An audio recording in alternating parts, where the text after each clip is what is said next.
నేను ఎంచుకున్నటువంటి ఈ యొక్క అంశము లేకపోతే ఈ యొక్క మ్యాటర్ ఏదైతే ఉందో ఇది యోనా గ్రంథములను ఆధారం చేసుకొని నేను మీకు క్వశ్చన్ పేపర్ తయారు చేసి మీ ముందు ఉంచడం జరిగింది. యోనా గ్రంథము తెలియని వ్యక్తులు అంటూ ఎవరు ఉండరు. సహజంగా దేవుని సేవకులు మీరంతా కూడా ఈ ప్రాంతాల్లో వెల్ ఎక్స్పీరియన్స్డ్ పీపుల్గా దేవుని యొక్క పరిచర్య చేస్తున్నారు. యోనా గ్రంథము అనేది చాలా మనందరికీ కూడా కరతలామలకం, బాగా తెలిసినటువంటి వాక్య భాగం, తెలిసినటువంటి ఒక స్టోరీ అదంతా కూడా.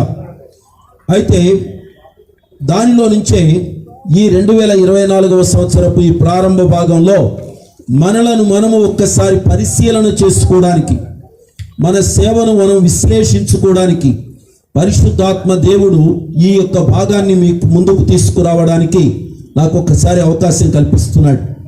ఇది మనము మన యొక్క పరిచర్యలను రెన్యూ చేసుకోవడానికి, తిరిగి మనలను మనం పునరంకితం చేసుకోవడానికి, దేవుని పని కొరకు మరింత అంకిత భావంతో పని చేయడానికి మనందరినీ పురికొల్పును గాక అని కోరుకుంటున్నాను.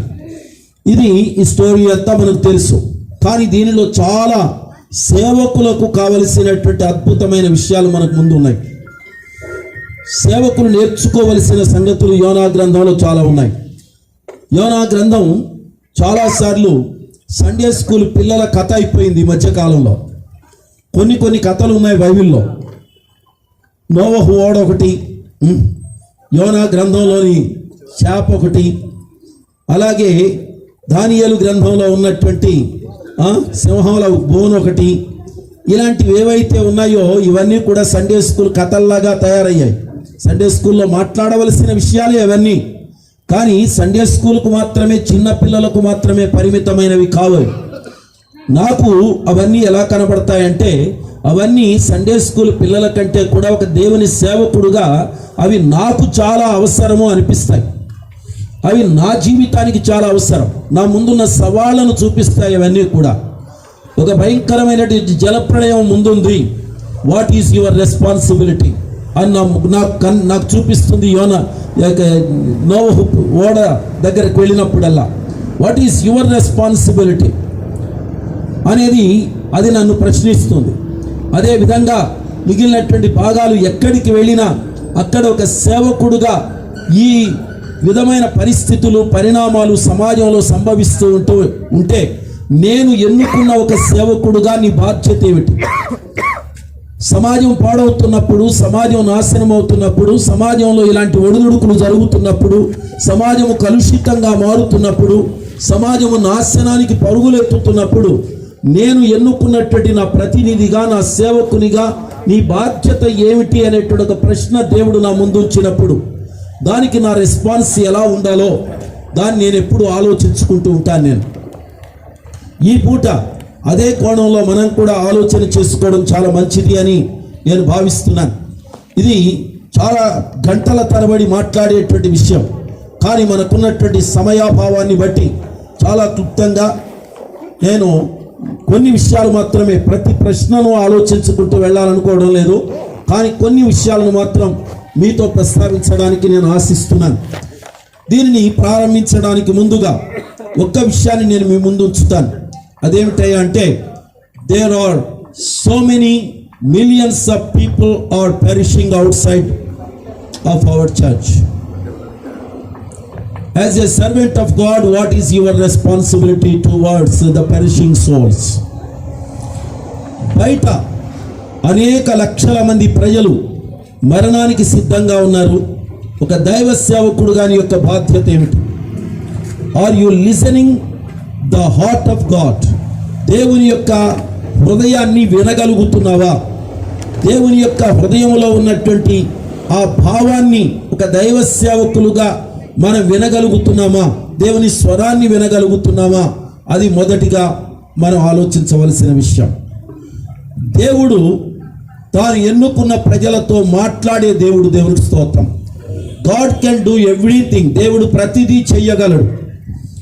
కానీ దేవుడు తన ప్రతినిధిగా, తన సేవకునిగా మీ ద్వారా పని చేయించాలనే ఉద్దేశంతో, లేక మన ద్వారా పని చేయించాలనే ఉద్దేశంతో మనకు ఆయన పని చేసే ఒక గొప్ప ఆధిక్యత దేవుడు మనకి ఇచ్చాడు. దేవునికి స్తోత్రం.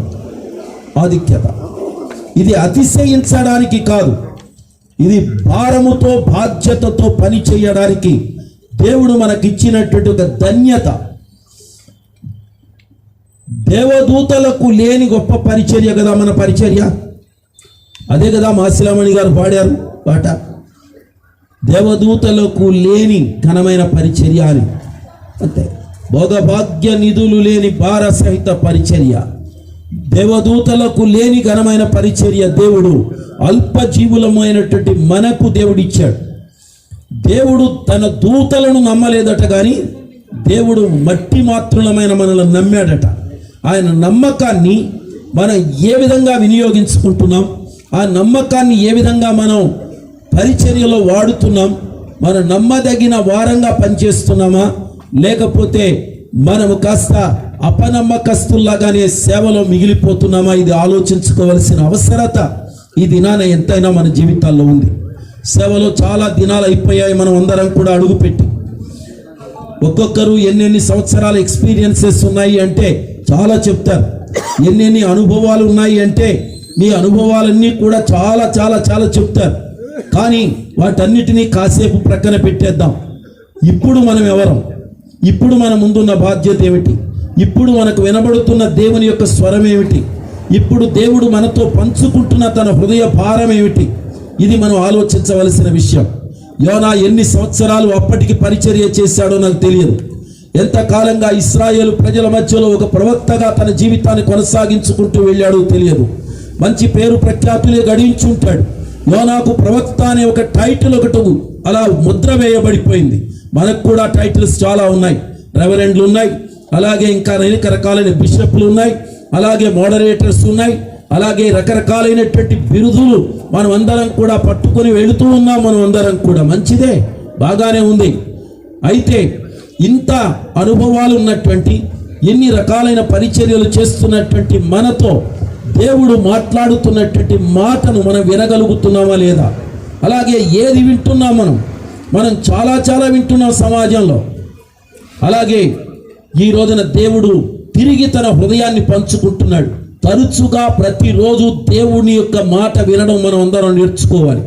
నిన్న విన్న స్వరం మీద కాదు నేటి మన పరిచర్య ఆధారపడింది, కానీ నేడు వినే స్వరం మీదే మన పరిచర్యల యొక్క పురోభివృద్ధి ఆధారపడి ఉంటుంది. అది గుర్తుపెట్టుకోండి. నిన్నటి స్వరాన్ని నేను తప్పు పట్టడం లేదు. నిన్నటి స్వరం నేటి వరకు మనల్ని నడిపించింది, నేటి స్వరం రేపటికి మనల్ని నడిపిస్తుంది. దేవుని స్తోత్రం. అది గుర్తుపెట్టుకోండి. అంతేకాని నిన్నటి స్వరం మీద మాత్రమే బేస్ అయి మనం వెళ్ళాం. ఎందుకు చెప్తున్నానో తెలుసా? మీరు అర్థం చేసుకోవాలని కోరుతున్నాను నేను. దేవుడు అబ్రహామును పిలిచినప్పుడు అబ్రహాముతో దేవుడు మాట్లాడుతూ అన్నాడు, నేను నీకు చూపించే దేశానికి వెళ్ళు అన్నాడు. అంతేగాని ఏ దేశానికి వెళ్ళాలో చెప్పలేదు. బయలుదేరిన తర్వాత మెల్లగా ఎక్కడి వరకు వెళ్ళాలో అక్కడి వరకు వెళ్ళిన తర్వాత ఆ తర్వాత ఎటు వెళ్ళాలో అది దేవుడు చూపించాడంతే. దేవునికి స్తోత్రం. ఆరంభంలోనే ప్రతిదీ దేవుడు చూపించలేదు. నువ్వు 10 అడుగులు వేస్తే 11వ అడుగు ఎక్కడ పడాలో అది చూపించేవాడు దేవుడు. దేవుని స్తోత్రం కలుగును గాక. అంతేకాని నీ ఇష్టం వచ్చినట్లుగా, నా ఇష్టం వచ్చినట్లుగా, మన ఇష్టానుసారంగా మనం అడుగులు వేయడం అనేది మంచిది కాదు. 10 అడుగులు బాగానే వేశాం కదా, 11వ అడుగు బాగానే ఉంటుంది అనుకుంటే 11వ అడుగు గోతిలో వేస్తావేమో, అది చాలా డేంజర్. అందుకని 11వ అడుగు గోతిలో పడకుండా ఉండాలి అంటే అక్కడ కూడా దేవుని గైడెన్స్ మనకు చాలా అవసరం. దేవుని యొక్క ఆలోచన విధానాలు మనకు అవసరం. దేవుడు చెప్పినది చేయడం మనకు అవసరం. అందుచేత దేవుని యొక్క స్వరాన్ని వినాలి. ఎక్కడెక్కడ ఏ విధమైనటువంటి ఇబ్బందికరమైన పరిస్థితులు ఉన్నాయో వాటన్నిటినీ దేవుడు అప్పుడప్పుడు మనకు చెప్తూ ఉంటాడు. చెప్పినట్లుగా మనం మూవ్ అయి వెళ్ళడం అనేది చాలా అవసరం. ఉదాహరణకు ఫైర్ డిపార్ట్మెంట్ ఉంది, ఫైర్ ఇంజన్స్ అన్నీ రెడీగా ఉన్నాయి, వాటర్ కూడా బాగానే పట్టుకుని కూర్చున్నాం. బాగా అనుభవజ్ఞులైనటువంటి ఫైర్ డిపార్ట్మెంట్ వాళ్ళు ఉన్నారు. ఫైర్ ఆఫీసు ఏదైతే ఉందో అక్కడ కూర్చున్నారు అన్నిటిని పెట్టుకొని. ఏమండి, వాటిని తీసుకుని ఎక్కడికి పడితే అక్కడికి వెళ్తారా? లేకపోతే ఎక్కడ అగ్ని ప్రమాదాలు ఉన్నాయో అక్కడికి వెళ్తారా?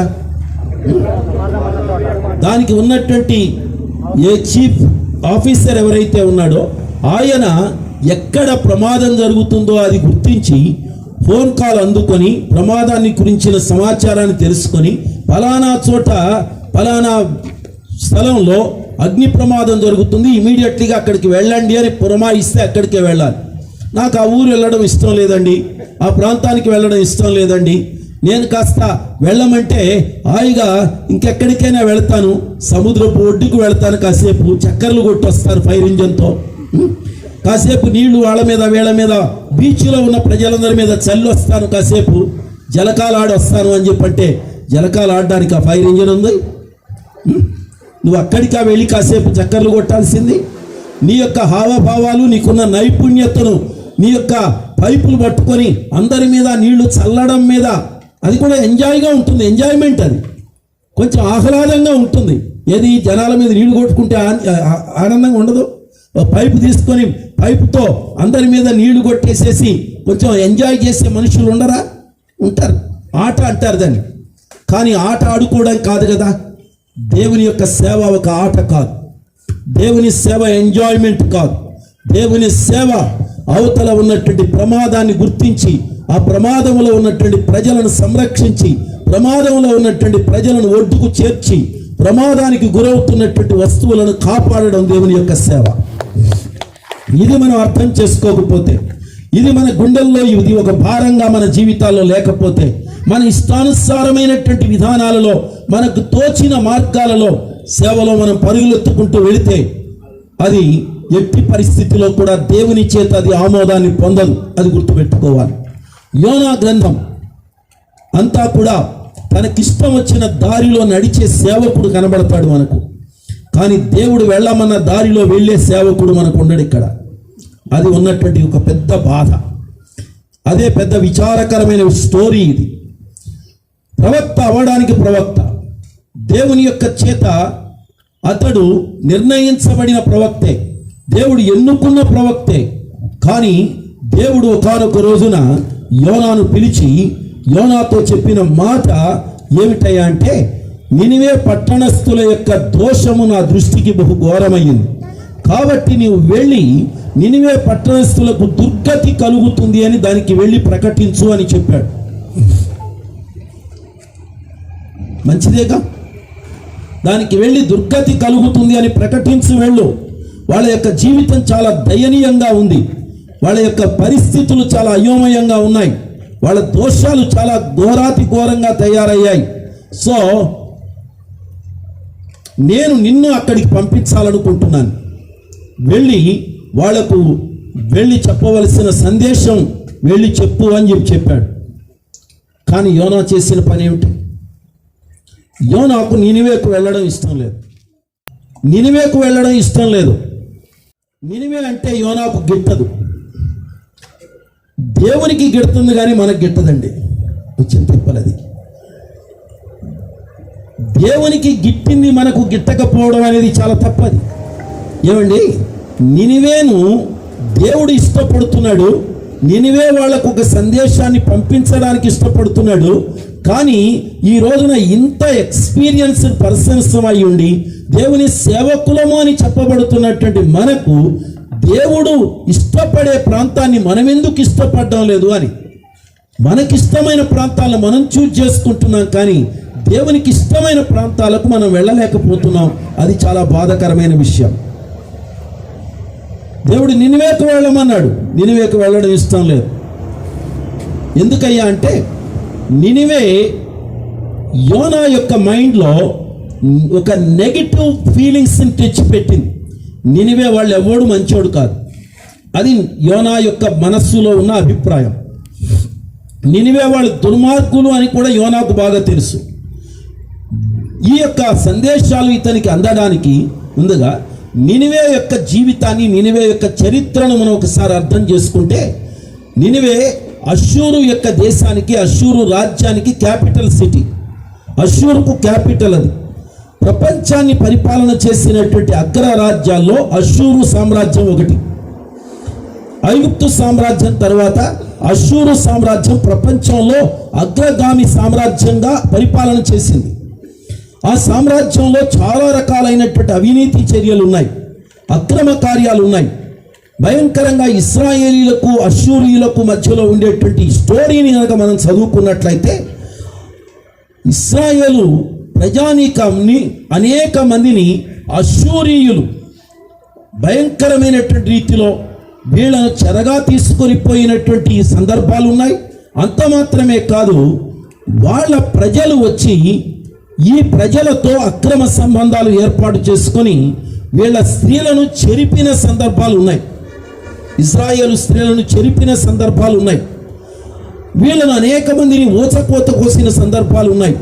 వీటన్నిటిని బట్టి ఇశ్రాయేలీలకు అష్షూరీయులు గతంలో చేసిన కార్యాలు ఏవైతే ఉన్నాయో వాటన్నిటిని బట్టి వీళ్లకు విపరీతమైన ఇక్కడ రాక ఉంది, పేకలు రాక అంటారు కదండి. మనకు కూడా ఉంటుంది అప్పుడప్పుడు కొన్ని జాతుల మీద, కొంతమంది మనుష్యుల మీద మనకు కూడా ఇక్కడ రాక ఉంటుంది. ఎక్కడ రాక అండి, మీకు ఎవ్వరి మీద లేదు బాబు, మీరు చాలా మంచోళ్ళు అండి బాబు. ఎందుకంటే దేవుని ప్రేమకు ప్రతినిధులు కదా, అందుకని మనకి ఎవ్వరి మీద కోపం ఉండదు అసలు. చాలా మంచిది, అలా లేకుండా ఉంటే మంచిది, దేవునికి స్తోత్రం. కానీ యోనా లాంటి వాళ్ళు కూడా ఉంటారు అక్కడక్కడ, మనకు వచ్చిన గొడవని. యోనా లాంటి వాడికి కోపం పేకలు రాక ఉంటుంది. పేకలు రాక కోపం ఉన్నప్పుడు అక్కడికి పోరా బాబు అంటే తాను ద్వేషించే ప్రజల దగ్గరికి ఎలా వెళ్తాడు? తాను ద్వేషించే ప్రజల దగ్గరకు తాను వెళ్ళలేడు కదా.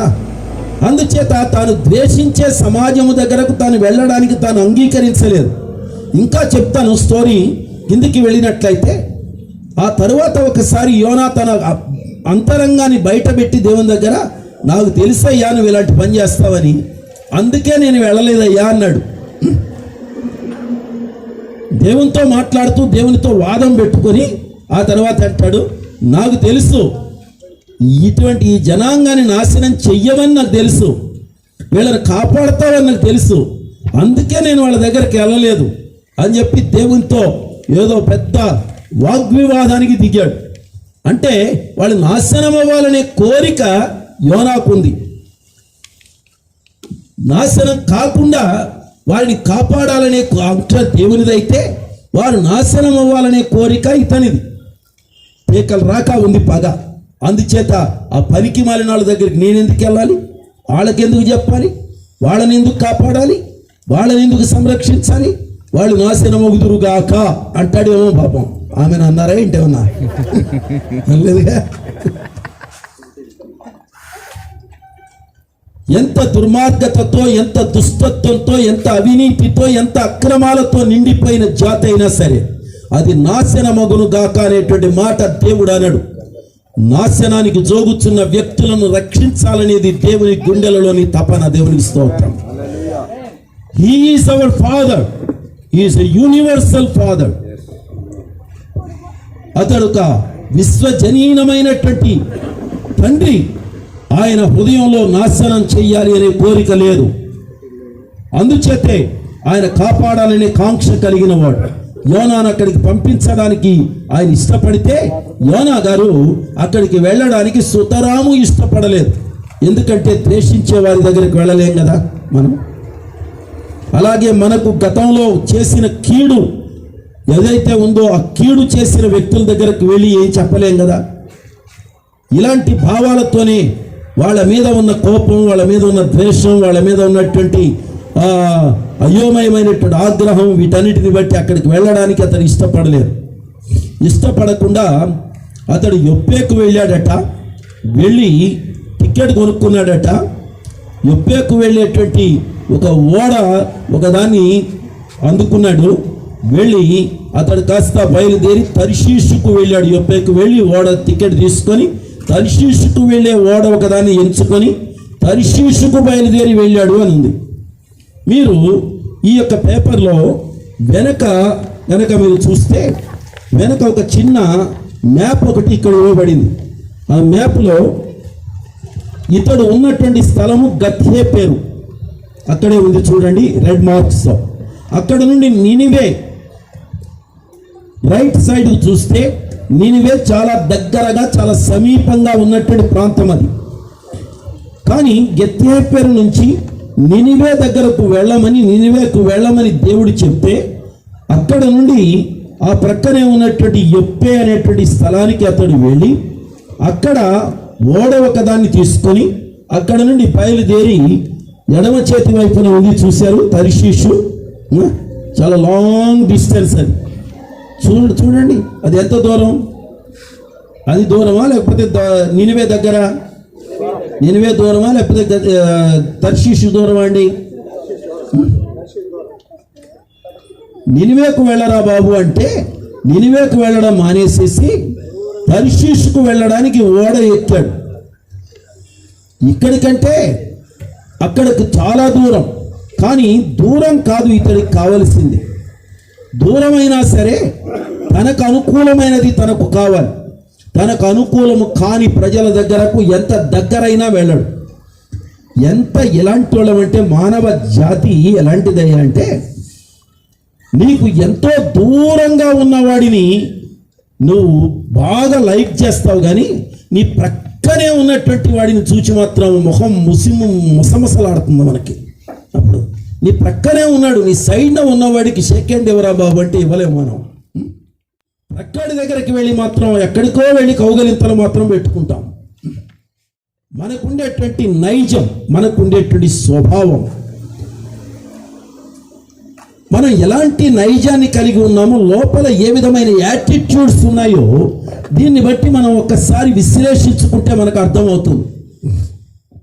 దూరముగా ఉన్నటువంటి దానికోసమైనా పరిగెత్తుతావు, ఎందుకంటే అక్కడ నీకేదో సుఖం ఉంది, అక్కడ నీకు సాటిస్ఫాక్షన్ కావాలి, నీ మనస్సుకు ఉల్లాసం కావాలి, అక్కడ ఏదో నీకు కావలసిన సౌకర్యాలు ఉంటాయి.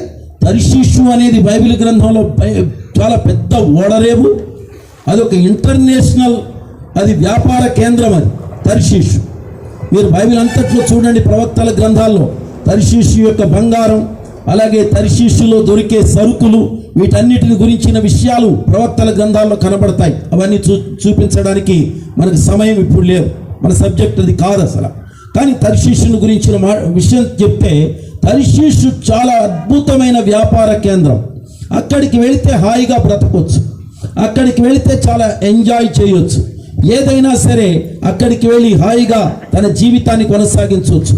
ఎవరు తన జోలికి వచ్చేవాళ్ళు ఎవరు లేరు, ఏదో ఒక రకంగా కాలక్షేపం చేసేయచ్చు.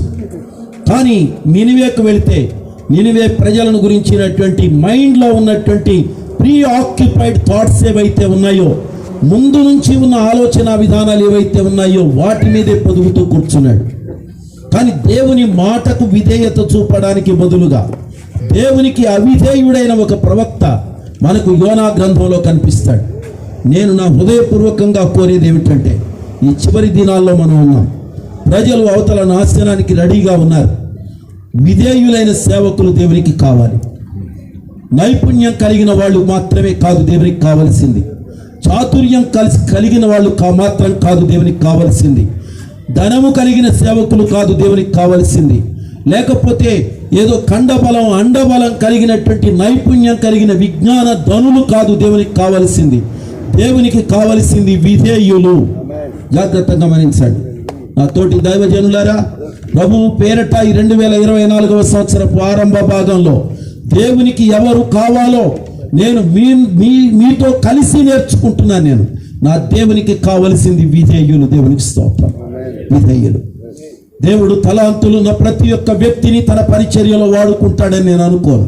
తలాంతులు కూడా రాంగ్ ట్రాక్లో తీసుకువెళ్ళొచ్చు. విధేయత మాత్రమే ప్రజల జీవితాల విమోచనకు ఆధారం అవుతుంది. కాబట్టి విధేయులైనటువంటి వారు ఎంత జ్ఞానము లేని వారైనా, విధేయత కలిగిన వారు ఏ విధమైన సౌకర్యం లేని వారైనా, విధేయత కలిగిన వారు సంపద లేని వారైనా, విధేయత ఉన్నవారు ఏ విధమైన సౌందర్యం లేని వారైనా, విధేయత ఉన్నవారు ఏ విధమైనటువంటి చదువు సంధ్యలు లేని వాళ్ళైనా దేవునికి విధేయత చూపిస్తే దేవుడు ప్రతి ఒక్క వ్యక్తిని తన కొరకు ఘనంగా వాడుకుంటాడు. దేవునికి స్తోత్రం. ఘనంగా వాడుకుంటాడు. మీకెవరికి ఆత్మన్యూనతాభావం అక్కర్లేదు. నాకు చదువు లేదే, నాకు సంపదలు లేవే, నేను మిషనరీని కాదే, నేను మంచి గాయకుడిని కాదే, నేను మంచి తలాంతులున్న వ్యక్తిని కాదే అనేటువంటి భావన మీకు అక్కర్లేదు. మీరు విధేయులా కాదా అదొక్కటి ఆలోచించండి. మీకు ఏది ఉంది ఏది లేదు అనేది వద్దు. మీకు ఉన్న దానిని బట్టి దేవుడు మిమ్మల్ని పిలవడు. మీకేమీ లేకపోయినా సరే దేవుడు మిమ్మల్ని వాడుకోవాలి అనుకున్నప్పుడు దేవునికి లొంగండి, దేవునికి శిరస్సు వంచండి, దేవుని కొరకు పని చేయడానికి పూనుకోండి. దేవుడే రేపు జ్ఞానుల కంటే ఘనంగా దేవుడు మిమ్మల్ని వాడుకుంటాడు. కొరింథీ పత్రిక మీ అందరికీ తెలుసు కదా. కొరింథీలకు రాసిన మొదటి పత్రికలో పౌలు అంటాడు, జ్ఞానులను సిగ్గుపరచడానికి దేవుడు లోకంలో ఉన్న వెర్రి వారిని ఎన్నుకున్నాడు. అలాగే బలవంతులైన వారిని సిగ్గుపరచడానికి దేవుడు లోకంలో ఉన్న బలహీనులను దేవుడు ఎన్నుకున్నాడు. అలాగే ఏర్పరచబడిన అనేక మంది ప్రజలకు బదులుగా దేవుడు తృణీకరింపబడిన వారిని, నీచులైన వారిని దేవుడు ఎన్నుకున్నాడు. దేవునికి స్తోత్రం కలుగును కాక. మనం ఎవ్వరం కూడా అతిశయించడానికి వీల్లేదు. ఏ శరీరియు అతిశయపడకుండా ఉండినట్లు దేవుడు ఈ విధమైన ఏర్పాట్లు చేశాడు. దేవునికి స్తోత్రం. కాబట్టి ఐఎమ్ సో గ్రేట్ అనే మాట ఎక్కడా ఎట్టి పరిస్థితిలో నాలో కానీ మీలో కానీ ఎక్కడా తల ఎత్తకూడదు. ఎంత ఘనంగా వాడబడినా, ఎన్ని స్థలాలలో మీరు వాడబడినా, ఎంతమంది జీవితాలలో ఎంత అద్భుతమైనటువంటి కార్యాలను మీరు ఇప్పటికే జరిగించిన వారైనా ఇంకా అణుకువతో, ఇంకా విధేయతతో, ఇంకా తగ్గింపుతో దేవుని పని చెయ్యడానికి అంకితం అవ్వాలి తప్ప అహంకారానికి, అతిశయానికి మన జీవితంలో తావివ్వడానికి వీల్లేదు. ఒక్కొక్కసారి మన అహంకారం, మనలో ఉండే అతిశయం మన సొంత నిర్ణయాల వైపుకు మనం తీసుకెళ్తుంది. మన అణుకువ దేవుని నిర్ణయాలకు తల ఒగ్గేటట్లు చేస్తుంది. అందుచేత చాలామంది సేవకులు ఈ కడవరి దినాల్లో they are not obeying to the will of God. ఇది చాలా బాధ. దేవుని సేవకుల ఎదుట, మీ ఎదుట ఈ మాటలు మాట్లాడడానికి నేను చాలా బాధపడుతూనే చెప్తున్నాను. కానీ దేశంలో, ప్రపంచంలో ఏ స్థలాలకు వెళ్ళినా కనబడుతున్నటువంటి స్థితిగతులు చూస్తుంటే వెనకటి స్థితిగతులు ఈ రోజున కనిపించడం లేదు. దేవునికి అవిధేయత చూపించే సేవకుల సంఖ్య పెరిగింది, కానీ దేవునికి విధేయత చూపించే సేవకులు కావాలనుకున్న నల్లపూసల్లాగా తయారయ్యారు. ఎక్కడ వెతకాలో అర్థం కావడం లేదు. ఎవరు దేవునికి విధేయులు తెలియడం లేదు. అంతా అయోమయంగా వేళ్ల మీద లెక్కించేటట్లుగా ఉన్నారు. వాళ్ళను కూడా గుర్తించడం చాలా కష్టంగా ఉంది ఈ రోజున. కాబట్టి ఈరోజు మనకు మనంగా దేవుని సన్నిధిలో డెడికేట్ చేసుకొని, దేవా నీవు ఎక్కడికి పొమ్మంటే అక్కడికి పోతా, నువ్వేం చెయ్యమంటే అది చేస్తా. I'm here to do your will. నీ చిత్తము చెయ్యడానికి నేను ఇక్కడ ఉన్నాను అని చెప్పగలిగేటువంటి దైవజనులు కావాలి ఈరోజు. దేవా నీ చిత్తము నెరవేర్చుట నాకు సంతోషం, నీ ధర్మశాస్త్రము నా ఆంతర్యంలో ఉంది అని ఏ విధంగా అయితే యేసుక్రీస్తు ప్రభువారిని గురించిన ప్రవచన వాక్యాలు కీర్తనకారులు రాసి పెట్టాడో అదే విధమైన మాటలు మనం కూడా చెప్పగలిగేటువంటి ధోరణి మనకు చాలా అవసరం. ఇతడు తర్షీషుకు వెళ్ళే ఓడ ఎక్కాడు. తర్షీషుకు పోతా ఉన్నాడు. ఏం జరిగిందో మీకు తెలుసా? ఏం జరిగిందో మీ అందరికీ తెలుసా? నేను అడగడం ఏంటి తప్పు కదా? సారీ అండి, మీకు తెలియకపోవడం ఏంటి? మీకు అందరికీ తెలుసు ఏం జరిగిందో. స్టోరీ అంతా మీకు తెలుసు. సముద్రం మీద తుఫాను వచ్చింది. ఓడ మునిగిపోయే గతి వచ్చింది. ఓడను కాపాడుకోవడానికి ఓడలో ఉన్నటువంటి వాళ్ళందరూ కూడా వ్యాపారస్తులు. అది చాలా పెద్ద వ్యాపారపు ఓడ. అది తర్షీషుకు వెళుతుంది అంటే పెద్ద వ్యాపారం కోసం వెళుతున్నారు వాళ్ళు. వాళ్ళంత సరుకు తీసుకువెళ్తున్నారు. దాంట్లో సరంజామా, నానా జాతి సమితి ఉన్నారు. ఒక్కళ్ళు కాదు, ఒక జాతి వాళ్ళు కాదు ఆ ఓడలో ఉంది. నానా జాతుల వాళ్ళు ఉన్నారు. నానా రకాలైన ఒక్కొక్కళ్ళు ఒక్కొక్క రకమైన దేవతను ఆరాధించే వ్యక్తులు ఉన్నారు. తమ తమ దేవతలను వారు పూజించిరి అని చెప్పడం ద్వారా చాలా రకాలైనటువంటి మతాలకు సంబంధించిన వ్యక్తులు దాంట్లో ఉన్నారు. రకరకాలైన వ్యాపారస్తులు దాంట్లో ఉన్నారు. వాళ్ళందరూ కలిసి ప్రయాణం చేస్తూ వెళుతున్నారు. సముద్రం మీద తుఫాను రేగింది. ఓడ మీద తుఫాను కొట్టింది. ఓడను కాస్త తలక్రిందులు చేసే పరిస్థితి వచ్చింది. ఓడను కాపాడుకోవడం కోసం ఓడలో ఉన్న సరుకంతా పారేశారు. ఎంత అయోమయ పరిస్థితి ఏర్పడింది, ఎంత గందరగోళపు పరిస్థితి ఏర్పడింది. అంత మాత్రమే కాదు, వాళ్ళందరూ కూడా తమ తమ దేవతలకు పూజలు చేయడం ప్రారంభించారు ఓడలో కూర్చొని. ఎప్పుడండి తుఫాను వచ్చినప్పుడు కాపాడుకోవడానికి తమ దేవతలు అవసరమయ్యారు. అప్పటిదాకా దేవతల జోలికి వెళ్ళలా వీళ్ళు, కానీ తుఫాను వచ్చేసరికి దేవతల జోలికి వెళ్ళారు. అప్పటిదాకా పూజ జోలికి వెళ్ళాలా, ఏదో ఎంజాయ్ చేసుకుంటూ వెళుతున్నారు. హాయిగా లోపల కూర్చొని ఏం ఆడుకుంటున్నారో, ఏం పాడుకుంటున్నారో, ఏం మాట్లాడుకుంటున్నారో, లేదా వ్యాపారాన్ని గురించి ఏ ప్లాన్లు వేసుకుంటున్నారో తర్వాత సరుకు ఎంత ఉంది అని లెక్కలు వేసుకుంటున్నారో, అక్కడికి వెళ్ళి ఎలా అమ్ముకోవాలి అని చెప్పి ఏమైనా క్యాలిక్యులేషన్స్ చేసుకుంటున్నారో, వ్యాపారస్తునికి ఉండే ఆలోచనలు ఎప్పుడు అవే కదండి. వ్యాపారస్తునికి ఎప్పుడు కూడా రేపు ఎంత వస్తుంది, ఎలా అమ్ముకోవాలి, ఎలా చెయ్యాలి, ఈ క్యాలిక్యులేషన్స్ ఉంటాయి. So they are busy in their business. ఆ యొక్క డీల్స్ ఏవైతే ఉన్నాయో ఆ విషయాలు చాలా బిజీగా ఉన్నారు. కానీ తుఫాన్ వచ్చేసరికి పరిస్థితి అంతా గందరగోళంగా అయిపోయింది. సరుకు పోయింది, ఇప్పుడు ప్రాణాలు పోయేటట్టున్నాయి. బతికుంటే బలుసాగు తినవచ్చురా అని చెప్పి సామెత చెప్పుకుంటాం మనం. కనీసం సరుకు పోయింది, తర్వాత అయినా సరే ఇలా బ్రతికుంటే పోని ఇంకేదైనా చేద్దాం, ఆ తర్వాత అవతల పెళ్ళాం పిల్లలు ఉన్నారు, ఎలాగో కాపాడుకుందాం అనేటువంటి ఆలోచన విధానాలు వీళ్ళకుండి ఉంటాయి. అందుచేత బ్రతకడం కోసం దేవతలను మొక్కుకోవడం మొదలుపెట్టారు. ఓ సంగతి చెప్తాను మీకు ఇక్కడ. దీని అంతటికీ కారకుడు ఎవడో తెలుసా? దీని అంతటికీ కారకులు ఎవరో తెలుసా? చెప్పరే. యోనా సేవకుడు. రైట్. తుఫానులు రావడానికి కారకులు ఎవరో చెప్పనా? ఏం మాట్లాడరే? ఇప్పుడు గబుక్కుని యోనా మీద నిందేయడానికి యోనా అని అనేసారు. కానీ సమాజంలో భయంకరమైన నష్టాలు కలగడానికి కారకులు ఎవరో తెలుసా? సమాజం ఇంత భయంకరమైన ఉపద్రవాలను ఎదుర్కోవడానికి కారకులు ఎవరో తెలుసా? సమాజంలో విగ్రహారాధన పెరగడానికి కారకులు ఎవరో తెలుసా? చాలా ఆవేదనతో మాట్లాడుతున్నాను ఈ సమయంలో. యోనా, నువ్వు కాదా? నీ మూలంగా కాదా? వాళ్ళందరూ తమ తమ దేవతలకు పడి పడి మొక్కుతున్నారు, నీ మూలంగా కాదా? నువ్వు సరి అయిన విధేయత చూపించగలిగితే వాళ్ళు వాటి జోలికి వెళ్ళేవాళ్ళు కాదే. ఆ పరిస్థితి అక్కడ వచ్చి ఉండేది కాదే. సమాజానికి అంత నష్టం వాటిల్లు ఉండేది కాదే. అంత దౌర్భాగ్యకరమైన పరిస్థితి అక్కడ వచ్చి ఉండేది కాదే. ఒక అవిధేయుడైన సేవకుని యొక్క ప్రెజెన్స్ విధేయత కలిగిన సేవకుని యొక్క ప్రెజెన్స్ ఆశీర్వాదకరంగా ఉంటుంది. కానీ అవిధేయుడైనటువంటి సేవకుని యొక్క ప్రెజెన్స్ అస్తవ్యస్తంగాను, అలాగే భయంకరమైనటువంటి అయోమయ పరిస్థితికి, అంధకార బంధురమైన పరిస్థితికి కారణమయ్యింది. అంతే. Our disobedience brings destruction to the world. సేవకుని అవిధేయత సమాజం యొక్క వినాశనానికి కారణమవుతుంది. నీవు అడుగు పెట్టిన ప్రతి స్థలం దీవించబడాలి. నీవు ప్రయాణం చేస్తున్నటువంటి ప్రతిదీ ఆశీర్వాదకరంగా ఉండాలి. అవి కాపాడబడడానికి నీవు కారకుడుగా నీవు నిలబడాలి. నీ ఉనికి ఇతరులకు దీవెనకరంగా ఉండాలి. ఈవెన్ నువ్వు చెరసాలలో ఉన్నప్పటికీ కూడా చెరసాలలో ఉన్నటువంటి ఖైదీలు కూడా నీ ద్వారా మార్పు చెందాలి. దేవుని స్తోత్రం కలుగును కాక. ఆ విధమైనటువంటి పరిస్థితి నీకు ఉండాలి. దానికి బదులుగా మనమే ఇతరులకు నష్టాన్ని కలిగించే వ్యక్తులంగా తయారైతే ఎలా ఉంటుంది? ఒక్కసారి విశ్లేషించుకోవాలి.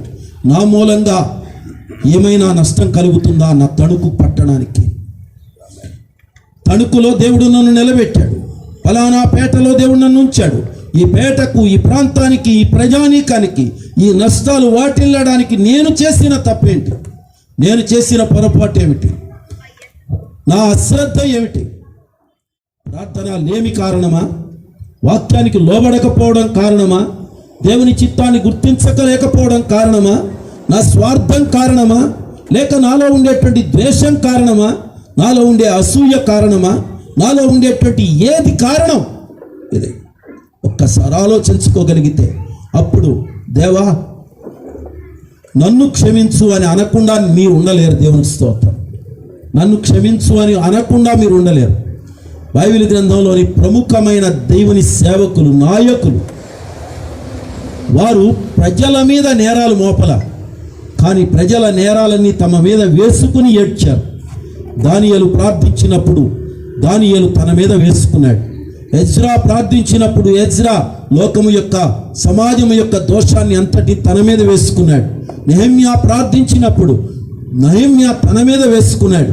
ఇలా తమ మీద వేసుకుని ఏడ్చి అంగలార్చినందువలన తమ ప్రజలకు క్షేమాన్ని కలిగించగలిగారు. ఈ రోజున డైనమిక్ స్పీకర్స్ అని పేరు పొందేశాం మనం అందరం. బల్లలు బద్దలు కొడతాం, చెవులు కూడా కర్ణబేరి పగిలిపోయేటట్టు అరుస్తాం, మైకులో ఉన్నటువంటి డయాఫామ్ కూడా దెబ్బతినిపోతుంది. నిమిషానికి ఒకటి మార్చాలి మనం అరిస్తే. అదేంటంటే డైనమిక్ ఉజ్జీవం అని చెప్పి అంటాం. మనకు పేర్లు ఇవి. అంటే కాసేపు అరిస్తే ఉజ్జీవం. అరవద్దని చెప్పట్లా మిమ్మల్ని, నేను కూడా అరుస్తా. కానీ ఏమిటి మనం చేస్తున్నది? ఏమిటి మనం ఎక్కడికి వెళ్తున్నాం? మనం ఏం జరిగిస్తున్నాం? మనం అంతా ఒక్కసారి మనలను మనం ఆలోచించుకుంటున్నామా? ఈ యొక్క భయంకరమైన పరిణామాలకు కారణం నేనే అని ఎక్కడైనా పశ్చాత్తాపడుతున్నామా? ఎక్కడైనా కన్నీరు కార్చే పరిస్థితి ఏదైనా ఉందా?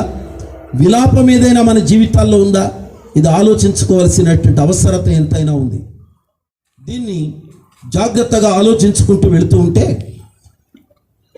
అన్యజనుల యొక్క విధానాలు, అన్యజనుల యొక్క పద్ధతులు, వాళ్ళల్లో ఉండే మొరాలిటీ, నైతికత అంటారు, అది మనకంటే చాలా గొప్పదిగా అనిపిస్తుంది నాకు. దేవుని స్తోత్రం. ద మోరల్ లివింగ్ ఏదైతే ఉందో, మోరల్ లివింగ్కి మనం అందరం కూడా స్వస్తి పలికేసామేమో అనుకుంటున్నాను నేను. ఇటు ఆధ్యాత్మికతకు దూరం అవుతున్నాం, మొరాలిటీకి దూరం అవుతున్నాం. కేవలం ఒక రకమైనటువంటి డాంబికత్వం మాత్రం మన జీవితాల్లో బాగా సుస్పష్టంగా కనబడుతుంది ఈ రోజున. చూడండి, ఆ ఓడను తీసుకోండి, ఆ ఓడలో ఉన్నటువంటి ప్రజలను తీసుకోండి, వారి సంభాషణ తీసుకోండి, వారు చేసిన పనులు తీసుకోండి. వాళ్ళు ఎంత మంచి మనుషులో మీరు చూడండి. ఓడలో ఉన్న మనుషుల మీద నాకు ఎక్కడ లేని ప్రేమ వచ్చేస్తానండి. అదేంటండి, ఓడలో ఉన్న మనుషుల మీద మీకు ప్రేమ రావడం ఏంటి? వాళ్ళు పచ్చి విగ్రహారాధికులైతేను అని అంటారా మీరు? ఎస్, వాళ్ళు విగ్రహారాధికులైనందువలన కాదు వాళ్ళ మీద ప్రేమ నాకు. కానీ వాళ్ళకున్న ఇంగిత జ్ఞానం ఉంది, చూశారు? ఆ ఇంగిత జ్ఞానం దేవుని నమ్ముకున్నాం అనుకుంటున్న మనం, దేవుని సేవ చేస్తున్నాం అనుకుంటున్న మనకు వారికి ఉన్న ఇంగిత జ్ఞానం మనకు లేదు. వారిలో ఉండే కన్సర్న్ మనకు లేదు. వారిలో ఉండేటువంటి వ్యక్తి మీద వాళ్ళకు ఉండేటువంటి ప్రేమ మనకు లేదు. ఈ రోజున ఎలా చెప్తారు మీరు అంటారేమో. దాన్ని మీరు జాగ్రత్తగా, స్టోరీ అంతా మీకు తెలుసు కాబట్టి వచనాల దగ్గరకు నేను వెళ్ళడం లేదు. యోనాను లేపింది ఎవరు? యోనాను మేల్కొల్పింది ఎవరండి? యోనా ఎక్కడున్నాడు అప్పుడు? అవతలేమో భయంకరమైన ఉపద్రవం వస్తుంది. భయంకరమైనటువంటి ఉపద్రవం వస్తున్నప్పుడు యోనా గారు ఎక్కడ పడుకున్నాడు? టికెట్, మంచి టికెట్ కొనుక్కున్నాడు అండి. బెర్త్ రిజర్వేషన్ చేసుకున్నాడు మహానువాడు. స్పెషల్ సీట్ హాయిగా బెర్త్ రిజర్వ్ చేసుకుని హాయిగా పడుకొని నిద్రపోతున్నాడు కొరకబెట్టి. అవతల తుఫాన్ వస్తున్న సంగతి కూడా ఈయన గారికి తెలియదు. అవేం పట్టించుకునే ధోరణిలో లేడు ఈయన. లోకం ఎలా మునిగిపోయినా పర్వాలేదు, దేవుని సేవకుడిని, ప్రవక్తను ఉంది కదా. I'm the prophet of God, praise the Lord, I have God almighty, he can protect me అనుకుంటాడు పాపం. అప్పుడప్పుడు ఇలాగే ఉంటాయిగా మన శబ్దాలన్నీ. I am the servant of God, claim it అని అంటాడు అప్పుడప్పుడు. అసలు నువ్వు క్లెయిమ్ చేసేవయ్యా, అంతే, నేను దేవుని సేవకుణ్ణి అను, అంతే. ఆ నమ్మకం నీకుంటే చాలా అన్నీ అయిపోతాయి అంటాడు ఒక ఆయన. సరిపోతుందా? చెప్పండి, ఏం చెప్తారు? I am the servant of God in the name of Jesus, calm down అని అనరే? అనవయ్యా, యోనా వెళ్ళాను, లేగో, లేచి వెళ్ళి సముద్రంతో మాట్లాడు. వెళ్ళి I am the prophet of God, సముద్రమా నేను దేవుని సేవకుని నీకు ఆజ్ఞాపిస్తున్నాను, ఆగో అన్నాను. ఆగుతుందా అండి? ఆగుతుందా అంటున్నా నేను. ఎందుకని ఆగదు? దేవుని పిల్లలారా, ఈ ఉడత ఊపులు కాదు కావాల్సింది సేవలో. ముందు కావాల్సింది నీ లోపం సరిదిద్దుకోవడం చాలా ఇంపార్టెంట్. నీ జీవితంలో ఉన్నటువంటి అవిధేయత ఏదైతే ఉందో దానిలో నుండి నువ్వు బయటపడడం చాలా ప్రాముఖ్యం. వీళ్ళందరూ తమ తమ దేవతలకు ప్రార్థించారు, కానీ ఎక్కడ కార్యం జరగడం లేదు. అందువలన యోనా ఎక్కడ ఇంకెవడున్నాడు రా బాబు అని చెప్పని చీట్లు వేస్తే యోనా పేరుతో చీటు వచ్చిందట. యోనా గారు ఎక్కడున్నారా అని వెతుక్కుంటూ వెళ్ళి ఓడ నావికుడు వెళ్ళి అన్నాడు, ఓ ఈ నిద్రపోతా. ఏమని పిలిచాడు? అరే, ప్రవక్త అని టైటిల్ పెట్టుకున్న వాడికి ఈయన గారు పెట్టిన టైటిల్ ఏంటండి? మరి ఇప్పుడు మన రెవరెండ్లందరికీ ఏమని పిలవాలండి? మన బిషప్పులందరిని ఏమని పిలవాలండి? మన పాదిర్లందరిని ఏమని పిలవాలండి? నిద్రపోతా అని పిలిపించుకునే సేవకుడు 2024లో ఇక్కడ ఉండకుండా ఉండునుగాక. సుఖాసక్తత కోసం తాపత్రయపడే సేవకులంగా మనం ఉండకుండా ఉందుముగాక. దేవుని కొరకు నిరంతరము మెళకువగా ఉండి ప్రార్థన చేస్తూ జరగబో వీటన్నిటిని తప్పించుకోవడానికి, అలాగే జరగబో వాటిలో నుంచి తప్పించడానికి దేవుని అభిషేకము మీ మీదికి దిగి వచ్చునుగాక. ఇది మనకు కావాల్సింది ఈ రోజున.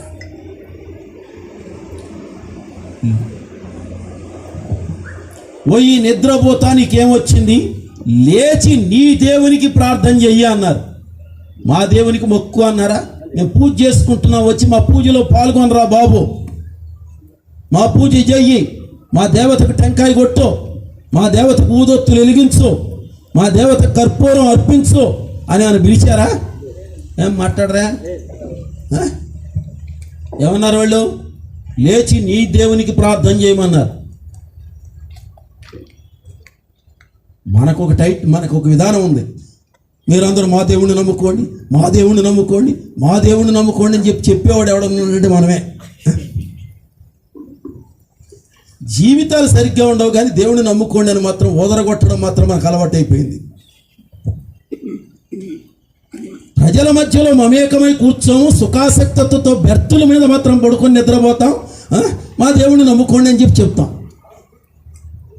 దేవుని నమ్ముకోండి అని చెప్పి నీ మాటలతో చెప్పడం కాదు, నీ చేష్టలతో చూపించడం నేర్చుకోండి. దేవునికి స్తోత్రం. వాళ్ళతో కలిసి ఉండండి, సమస్యనేమిటో అర్థం చేసుకోండి, వస్తున్న ఉపద్రవాలను గుర్తించండి. వస్తున్న ఉపద్రవాల మధ్యలో దేవునికి నువ్వు ప్రార్థన చేసి ఆ ప్రార్థన ద్వారా అవతల ఉన్న పరిస్థితిని నువ్వు చక్కదిద్దగలిగితే, నువ్వు దేవుని నమ్ముకోండి అని చెప్పక ముందే నువ్వు చేసిన కార్యం, నువ్వు చూపించిన ప్రేమ ఉందే, వాళ్ళ కోసం ఏడ్చిన ఏడ్పు ఉందే, వాళ్ళ కోసం కార్చిన కన్నీరు ఉందే, అదే నీ దేవుని పాదాల దగ్గర వాళ్ళు పడేటట్లుగా చేస్తుంది. దేవుని స్తోత్రం.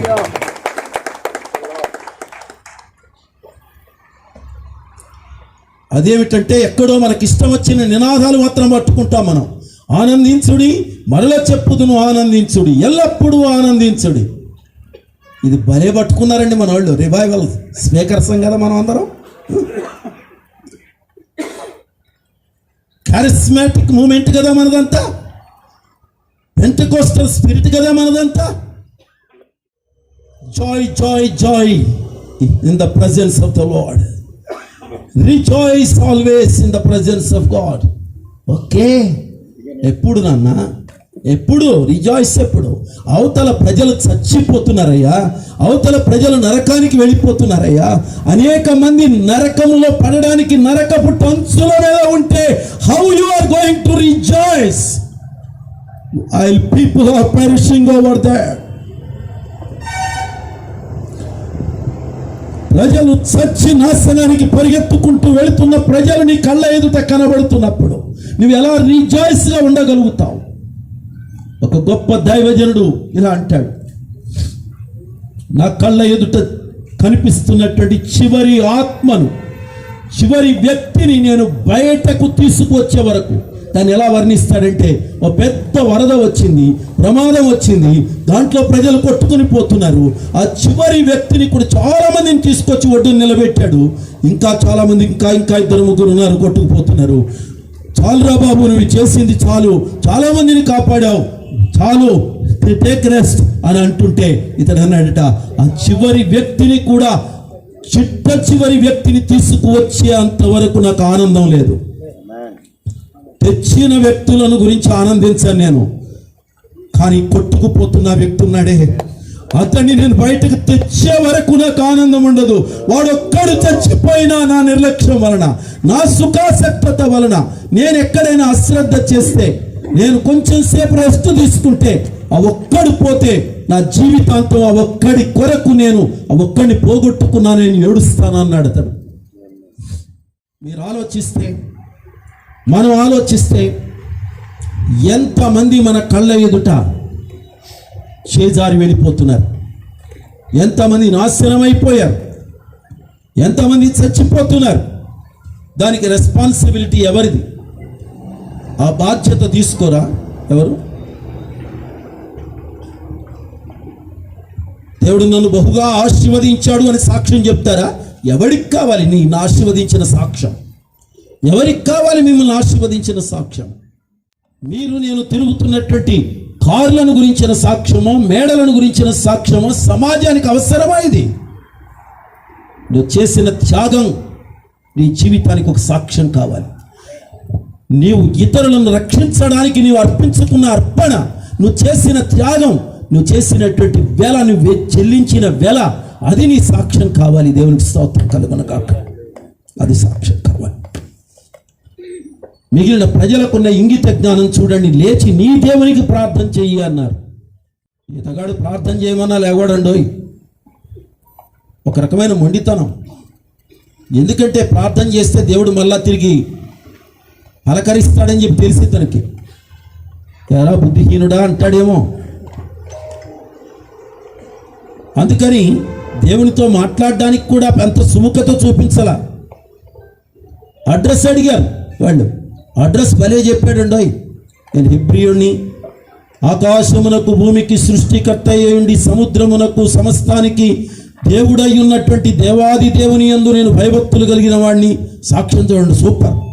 సముద్రానికి దేవుడట, ఆకాశానికి దేవుడట, భూమికి దేవుడట. ఆ దేవునికి నేను సేవకుడు. నేను తర్షీషుకు వెళ్ళిపోతున్నా. నన్ను బట్టే ఈ గొప్ప తుఫాను మీ మీదకి వచ్చింది. చివరికి కన్ఫెస్ అయ్యాడు ఇతడు. ఏమని? నన్ను బట్టే ఈ ఘోరమైన తుఫాను మీ మీదికి వచ్చింది, కాబట్టి నన్ను ఎత్తి సముద్రంలో పారేయండి, అప్పుడు తుఫాను మీ మీదికి రాకుండా నిమ్మళిస్తుంది అన్నాడు. అన్నాడా లేదా?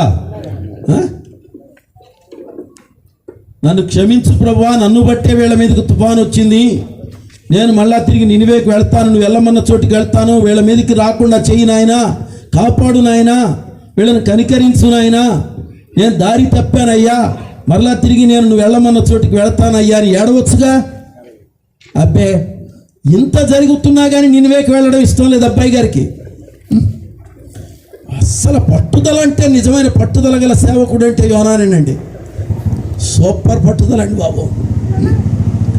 ఆ పట్టిన కుందేటికి 3 కాళ్ళన్న చందంగా అంతే. నేను మొత్తం 600 అయినా 106 చచ్చినా నేను నినివేకి వెళ్ళను, చావనన్నా చస్తాను కానీ నినివేకి వెళ్ళను. దేవుడు నిన్ను ఎన్నుకున్నది నినివేకి వెళ్ళమని. కానీ నువ్వు వెళ్ళడం ఇష్టం లేక చివరికి ఏమన్నావు? నన్ను ఎత్తి దీంట్లో పారేయండి అని. ఏమంటే పారేయమనగానే పారేశారండి. మనమైతే ఏం చేస్తామండి?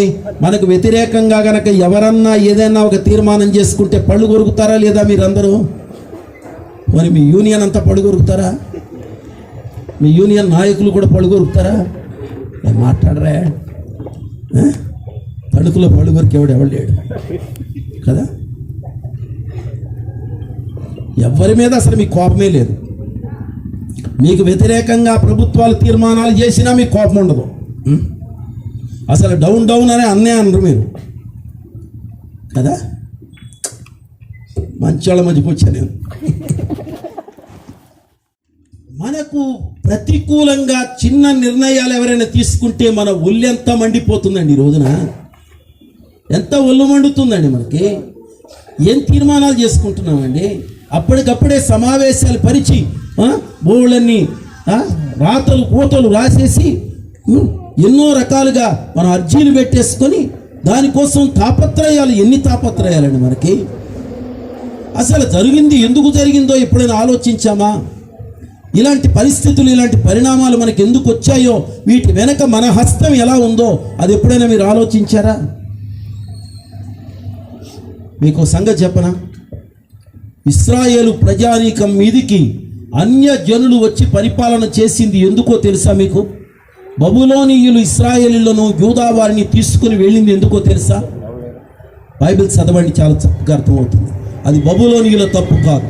బబులోనీయులు చేసింది రైట్. బబులోనీయులు రైట్ చేశారు. మీకు ఇంకా న్యాయాధిపతుల గ్రంథంలోనికి ఇంకా ముందుకు వెళ్ళండి. న్యాయాధిపతుల గ్రంథంలో ఉన్న నానా జాతి సమితి ఉన్నారు. ఫిలిస్తీయులు, అష్షూరీయులు, మోయాబీయులు, రకరకాలైనటువంటి ప్రజలు ఉన్నారు, రకరకాలైన వర్గాలు ఉన్నారు. వాళ్ళందరూ మీరు తప్పు చేశారు అని మీరు వారి మీద నేరం మోపుతారేమో. వాళ్ళు దేవునికి లోబడ్డారు. దేవునికి స్తోత్రం. నా ప్రజలైన ఇశ్రాయేలీయులకు మీదకి వెళ్ళి దాడి చేసి వాళ్ళను తన్నండి రా బాబు అని చెప్పి పంపించింది ఎవరో తెలుసా? ఏంటి మీరు అలా ఎదురు కూర్చున్నారు? నేను అర్థం కావట్లేదు నేను చెప్పేది. నా లాంగ్వేజ్ అర్థం కావట్లేదా? లేదా నా ధోరణి అర్థం కావట్లేదా? ఇప్పుడు ఇతరుల మీద కోపం రావడం కాదు, నా మీద కోపం వచ్చేటట్టు ఉంది మీ అందరికీ చూస్తుంటే.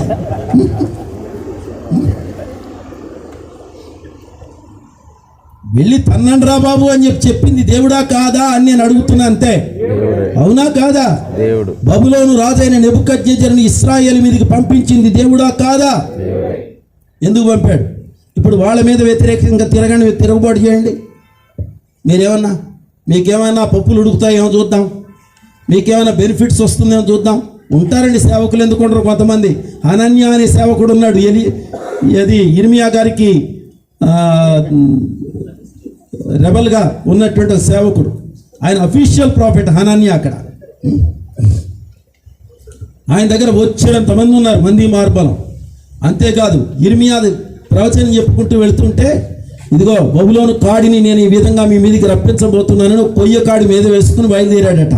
బయలుదేరితే హనన్యా గారు అవతల నుంచి వచ్చి 4 రోజుల కూడల్లో జనాలందరినీ వెంటేసుకొచ్చి ఇర్మియా గారి మెడ మీద ఉన్నట్టు కొయ్య కాడి తీసేసి కాళ్ళ కిందేసి తొక్కేసి, ఇదే యెహోవా వాక్కు, ఎవడి కాడి మన మీదకి రాదు, ఒకవేళ వస్తే ఇలా తొక్కి అవతల బారేస్తాను, ఇరిగిపోతుంది, మనకు ఒక్కడికి లొంగాల్సిన అవసరత లేదు, ఇదే యెహోవా వాక్కు హో అన్నాడు. అందరూ పక్కున నవ్వారు ఇర్మియా ముఖం చూసి. పాపం ఇర్మియా తలకాయ దించేసుకుని ఏడ్చేశాడు పాపం.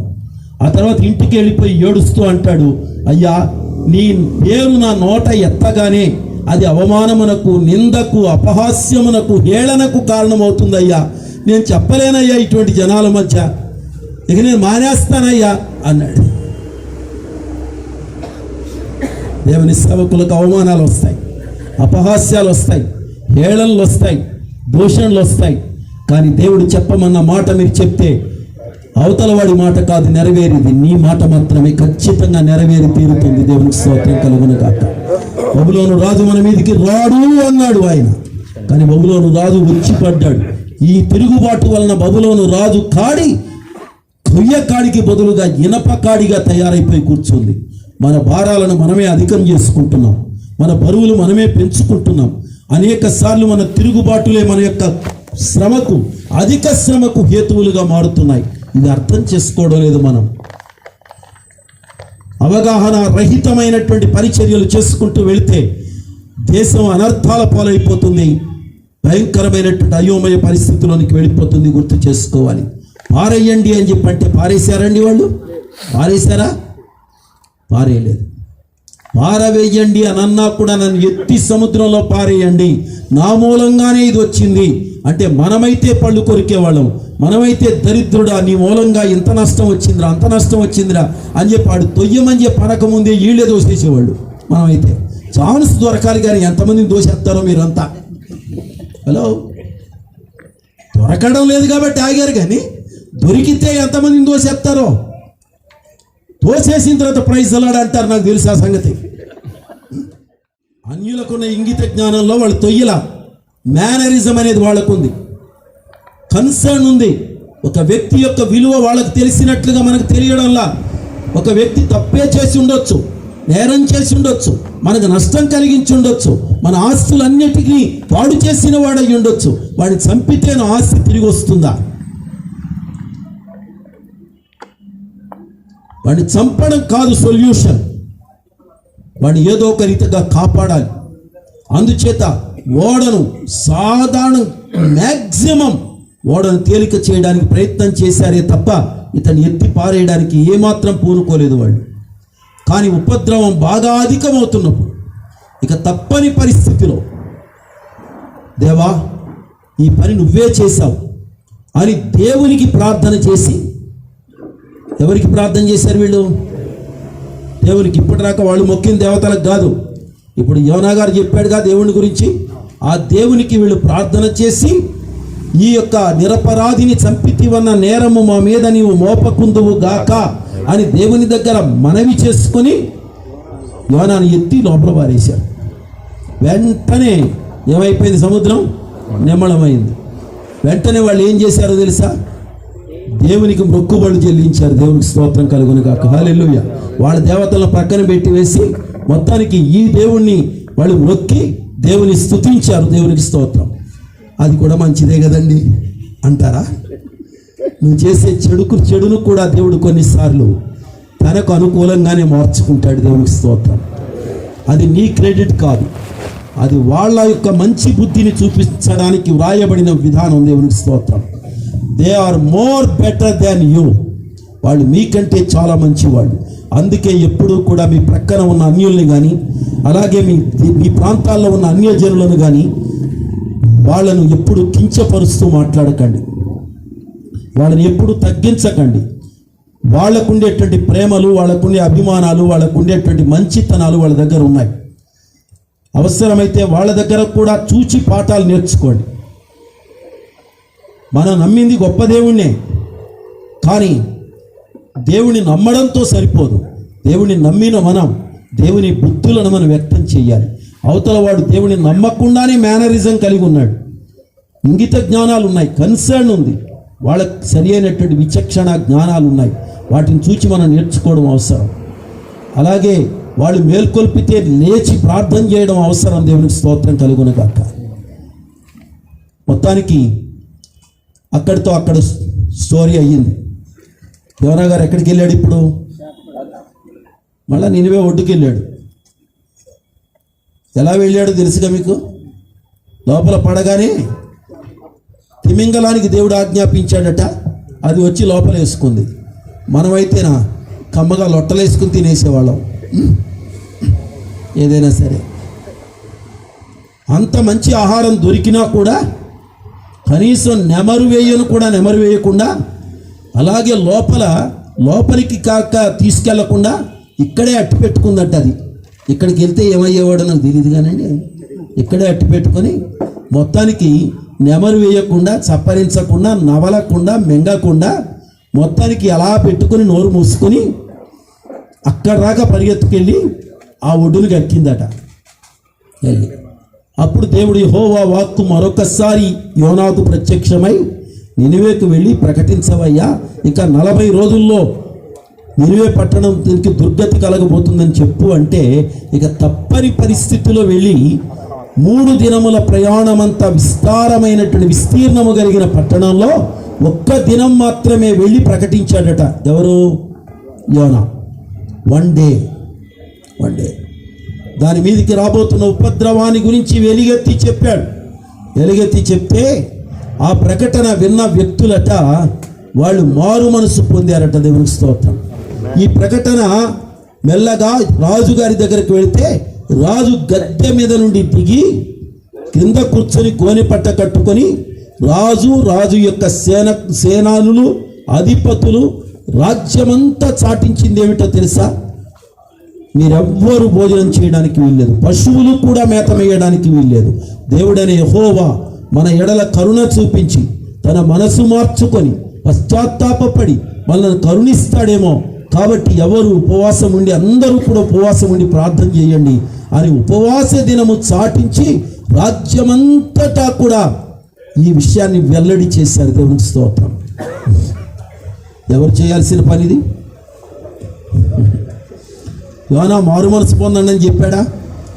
మారు మనసు పొందండి అని చెప్పలా, మారు మనసు పొందండి అని చెప్పడినా. మీరు నాశనం అయిపోతారో హోయ్ అన్నాడు, అంతే. ఇంకా 40 రోజుల్లో అయిపోయారు, హోయ్ అయిపోతున్నారు. 40 రోజులు మీకు ఇంకా 40 రోజులు గడి అయిపోయింది మీ పని, అంతే. ఒక్కరోజే, ఈ ఒక్కరోజు వర్తమానం అవతల వాళ్ళ గుండెల్లో రైళ్లు పరిగెత్తేటట్లు చేసింది. దేవుడు వాళ్ళ జీవితాలలో పశ్చాత్తాపపు అగ్నిని రగిలింపజేశాడు. అందరూ దీనులై తగ్గించుకున్నారు. సింహాసనాల కంటే నేల మీద మట్టిలో కూర్చోవడం ఘనంగా ఎంచుకున్నాడు రాజు కూడా. దేవునికి స్తోత్రం. ఆ ఇంగిత జ్ఞానం మనకెవరి దగ్గర ఉందండి బాబు? కింద కూర్చున్నవాడు ఇంకా పెద్ద సింహాసనం వేస్తే కూర్చుందామనే కోరిక మనకు ఉంది, కానీ సింహాసనం మీద నుంచి దిగి కింద కూర్చోవడం మనకు అస్సలు గిట్టటలా. ఈ మధ్య ఈ కరోనా వచ్చిన తర్వాత అస్సలు పూర్తిగా మర్చిపోయాం మనం. కింద కూర్చోవడం మర్చిపోయాం, మోకరించడం అసలే మర్చిపోయాం. మన ప్రార్థనలన్నీ స్టైలిష్గా తయారైపోయాయి,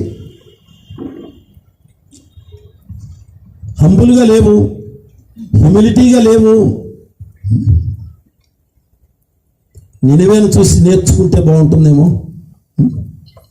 నినివే ప్రజలను చూచి మనం కొంచెం జ్ఞానోదయం కలిగి ఉంటే మంచిదేమో.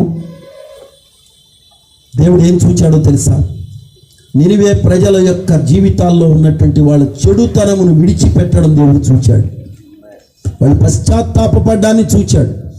ఈ నినివే ప్రజలు తమ చెడు నడతలు మానుకోవడం చూచి దేవుడు పశ్చాత్తాపుడై తాను చేయుదునన్న కీడు రాకుండా ఆపేశాడు. దేవుని స్తోత్రం. Praise the Lord. హల్లెలూయా. దేవుడు దేనికోసం ఎదురు చూస్తున్నాడో తెలుసా? సమాజంలోని పశ్చాత్తాపం కోసం ఎదురు చూస్తున్నాడు. ఒక దేవుని సేవకుడుగా నీవు వెళ్ళి దేవుడిచ్చిన సందేశాన్ని నువ్వు చెప్పగలిగితే, అవతల వారిలో దేవుడు ఆత్మక్రియ జరిగించగలిగితే, పశ్చాత్తాపము వాళ్ళలోనికి రాగలిగితే, నువ్వు ఒక దేశాన్ని కాపాడుకున్న వ్యక్తి అవుతావు, ఒక జనాంగాన్ని కాపాడుకున్న వ్యక్తి అవుతావు, ఒక సమాజాన్ని కాపాడిన ఒక గొప్ప వ్యక్తి అవుతావు. ఇలాంటి గొప్ప సేవకులు ఈ రోజున మనకు కావాలి. దేవునికి స్తోత్రం. అని యోనా మొత్తానికి వెళ్ళాడు, చెప్పాడు, కానీ వారి పశ్చాత్తాపాన్ని తాను కోరుకోలేదు, వారి రక్షణను కూడా తాను కోరుకోలేదు. ఈ రోజున నేను చెప్తున్నాను, ఇతరులు రక్షించబడాలి అనే కోరిక లేకుండానే బోధ చేసే బోధకులు ఉన్నారు ఈ రోజున. మనము బోధించగలము గనుక బోధిస్తున్నాం, బోధలు వచ్చు కాబట్టి బోధిస్తున్నాం, బోధలు నేర్చుకున్నాం కాబట్టి బోధిస్తున్నాం, థియలాజికల్ కాలేజెస్లోనికి వెళ్ళి నేర్చుకున్నాం కాబట్టి, ప్రసంగ కళాశాస్త్రంలో హోమిలిటిక్స్లో ప్రసంగాలు నేర్పారు కాబట్టి నేర్పిస్తున్నాం. అలాగే ప్రసంగాలకు సంబంధించిన పుస్తకాలు కొల్లలుగా ఉన్నాయి కాబట్టి మనం వాటిని కాపీ చేసి బోధిస్తున్నాం. మనకంటే ముందు ప్రసంగించిన ప్రసంగికులు ఈ రోజున ఈ ఆన్లైన్లో వచ్చేసిన తర్వాత, ఇవన్నీ వచ్చిన తర్వాత, ఇంటర్నెట్లో వచ్చిన తర్వాత ప్రసంగాలకు కొరత ఏమీ లేదు.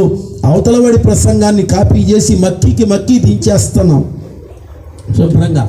అంతేకాదు, ఈ మధ్యలో ChatGPT అంటే ఏదో వచ్చింది, అంతే. నీవేదైనా ఒక చిన్న అంశం కనుక దానికి ఇచ్చేస్తే అదే ప్రసంగం తయారు చేసి ఇచ్చేస్తుంది, ఇలస్ట్రేషన్స్తో సహా. నువ్వేమీ కష్టపడనక్కర్లేదు, అంతే. నీ ఐడియా ఏంటో ఒక్క మాట చెప్పు దానికి, ఫోన్కి. నీకు కావలసినంత 10 పేజీల ప్రసంగం అదే నిమిషాల్లో ఇలస్ట్రేషన్స్తో సహా, బొమ్మలతో సహా తయారు చేసి ఇచ్చేస్తుంది అది. ఇంకేం వినలేదా పాస్టర్ గారు మీరు? గత సాయంకాలమే నా ఇంటికి వచ్చాను నేను. ఇంటికి వచ్చేసరికి నా మనవరాలు, దానికి 6 ఏళ్ళు వయసు, తాతాజీ నేను ఒక పుస్తకం రాశాను, నా బుక్ పబ్లిష్ అయ్యింది అంది. నా ఫస్ట్ క్లాస్ ఇప్పుడే అయ్యింది. పుస్తకం రాసేసింది, 59 పేజీల పుస్తకం. 59 పేజీల పుస్తకం పబ్లిష్ అయ్యింది తాతాజీ, నీకు చూపిస్తాను రా అని చెప్పి కంప్యూటర్ తీసేసి తన బుక్ టైటిల్, బుక్ పేరు, తర్వాత లోపల ఉన్న మ్యాటరు ఏదైతే ఉందో అన్నీ చూపించడానికి మొదలుపెట్టింది. Is it possible? సాధ్యమా అన్నా నేను. వాళ్ళ నాన్న దానికి ఏదో ఒక ఐడియా ఇచ్చాడు, ఒక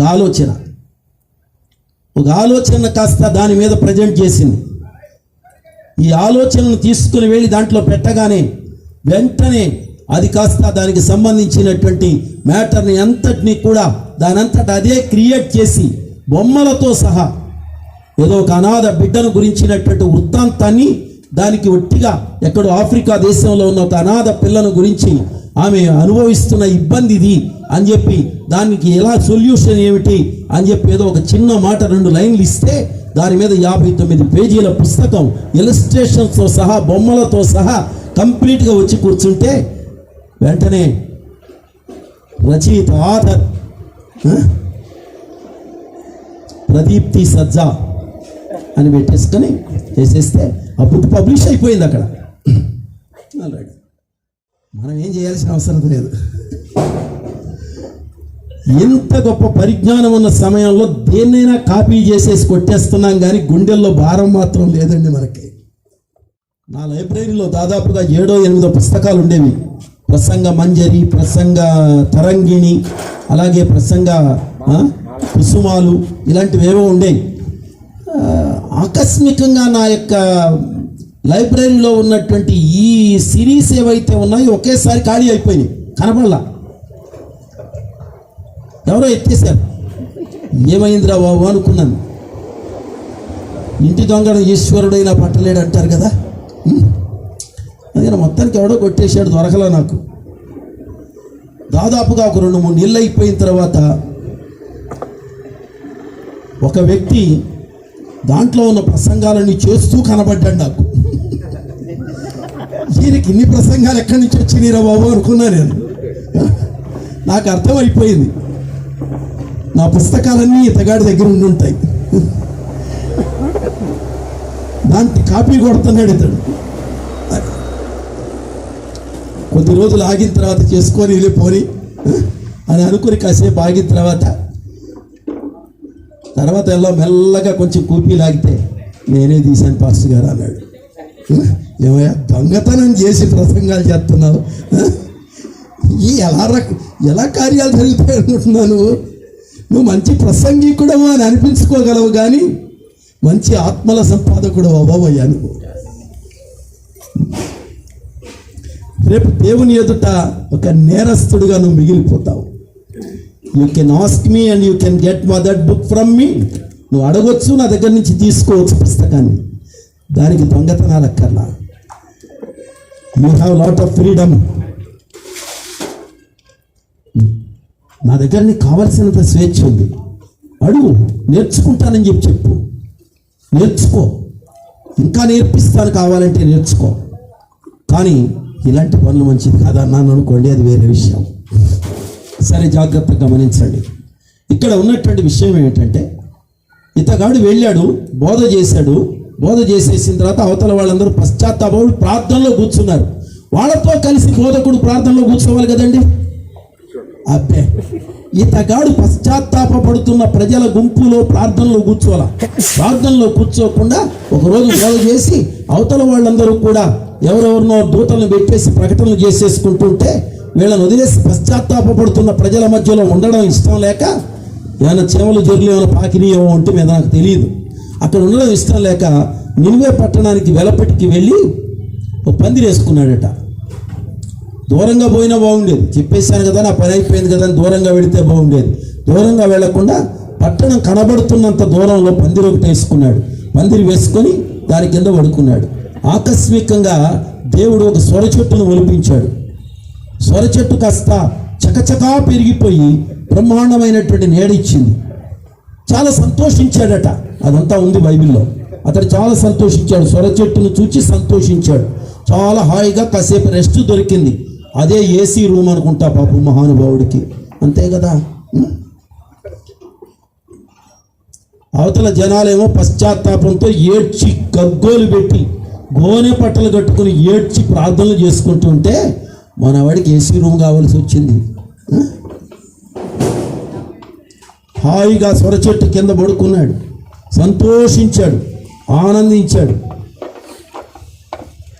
ఇలా ఆనందంగా ఉండి అటే చూస్తున్నాడు. అది తగలబడిపోవును గాక అనుకుంటున్నాడు పాప. ఎప్పుడు తగలబడుతుంది, ఇంకా గంట అయిపోయింది, 2 గంటలు అయిపోయింది, పూట అయిపోయింది, రోజు అయిపోయింది, ఇంకా దానికి ఏమి నిప్పు అంటుకోలేదేంటి, ఆ మూల ఏమైనా అంటుకుందా, ఈ మూల ఏమైనా అంటుకుందా, పాపం చూస్తున్నాడు, ఏమీ అవట్లా. ఈ లోపుగా సొర చెట్టును చూచి సంతోషిస్తూ ఉండగా దేవుడు ఒక పురుగును పంపించాడు. ఆ పురుగు కాస్త దాని మొదలు కొరికేసింది. సొర చెట్టు కాస్త ఎండిపోయింది. ఎండ కాస్త నెత్తికి, ఇప్పటికే ఆ చేప కడుపులో ఉన్నాడు కదా. బైబిల్ పండితులు ఎలా వర్ణించారంటే, లోపల ఉన్నందువలన ఇతని యొక్క తల మీద ఉన్నటువంటి వెంట్రుకలన్నీ ఊడిపోయాయట పాపం. ఆ 3 రోజులు అక్కడ లోపల ఉన్నాడు కదా, అందుకని మొత్తం అంతా కూడా ఆ పీసు నాసు వీటన్నిటి మూలంగా లోపలంతా కూడా మొత్తం కంప్లీట్ ఖరాబ్ అయిపోయి కొన్నిసార్లు శవాలను చూస్తుంటాం, మొత్తం ఏముండవు, తెల్లగా టెంకిలు మాత్రం మిగులుతాయి. అలాగే వీడు గుండె అయిపోయింది. అందుకని ఆ గుండుకి ఎండ తగిలింది. ఎండ తగిలి మిక్కిలి బాధపడుతూ అతడు కాస్త మళ్ళా తిరిగి బ్రతుకుట కంటే చచ్చుట మేలు అన్నాడు. అదేమిట్రా బాబు, ఈ నినాదం ఏంటి? ఒక సేవకుడు కదా నువ్వు బ్రతికించాల్సిన వాడివి, 10 మందిని బ్రతికించాల్సిన వాడివి, మాటి మాటికి ఇదే నినాదం ఏంటి? మీరు చూడండి ఆ పుస్తకంలో 3 సార్లు దాదాపుగా బ్రతుకుట కంటే చచ్చుట మేలు, చచ్చుట మేలు, చచ్చుట మేలు, నన్ను బతికించొద్దు, చంపేయి అన్నట్టుగా మాట్లాడతాడు ఇతడు. చావును గురించిన నినాదం సేవకుని నోట ఎందుకు? బ్రతికించే పద్ధతి కదా నీది. అవతల వాడు చావడానికి సిద్ధంగా ఉన్నాడు, బ్రతికించాలి కదా, చావుని గురించి మాట్లాడతావేంటి అని అంటే, ఏమయ్యా ఇది కోపించు, దేవుని మీద కూడా కోపం వచ్చిందట. కోపం వచ్చేసి బ్రతుకుట కంటే చచ్చుట మేలు అని చెప్పి అనుకుంటూ ఉంటే దేవుడు మరలా తిరిగి పలకరిస్తూ అన్నాడు, ఏమయ్యా యోనా, కోపగించుకోవడం నీకు న్యాయమేనా అన్నాడు. అంటే న్యాయమే అంటాడు మళ్ళీ తిరిగి. దేవుని దగ్గర ఏమంటాడు తెలుసా? న్యాయమే లేదు, ఇలా చేస్తావని నాకు తెలుసు, నువ్వు పశ్చాత్తాపడి చేయుదునన్న కీడు మానేస్తావని నాకు తెలుసు, అందుకే నేను కాస్త తర్షీషుకు పారిపోయా, నాదే రైట్. మళ్ళా అదే రైట్ అంటాడు. మళ్ళా తను తాను సమర్థించుకోవడానికి పూనుకుంటున్నాడే కానీ తను తాను సరిదిద్దుకోవడానికి పూనుకోవడం లేదు. జాగ్రత్త గుర్తుపెట్టుకోండి దైవజనులారా. మనం సరిదిద్దుకోవడానికి మనం ప్రయత్నాలు చేయొద్దు. మనం ఏదో రకంగా మన కాస్త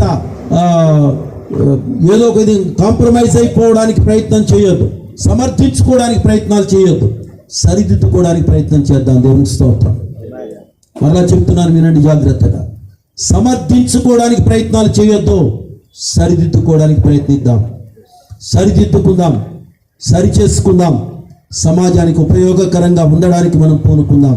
దేవునికి స్తోత్రం. ఇక్కడ ఒక చిన్న ఇలస్ట్రేషన్ ఇలా చెప్తాను. రోడ్ల మీద వెళుతున్నప్పుడు అక్కడక్కడ ప్రమాదము జరిగే స్థలము అని రాసి ఉంటుంది, లేదా ముందు చాలా మలుపు ఉంది, అలాగే దారి ఇరుకుగా ఉంది అని రాస్తారు. అలాగే కొన్ని ప్రాంతాల్లో వాళ్ళు చాలా క్లియర్గా, పంజాబ్లో బొగ్గు గనులు ఉన్న ప్రాంతాలు కొన్ని ఉంటాయి.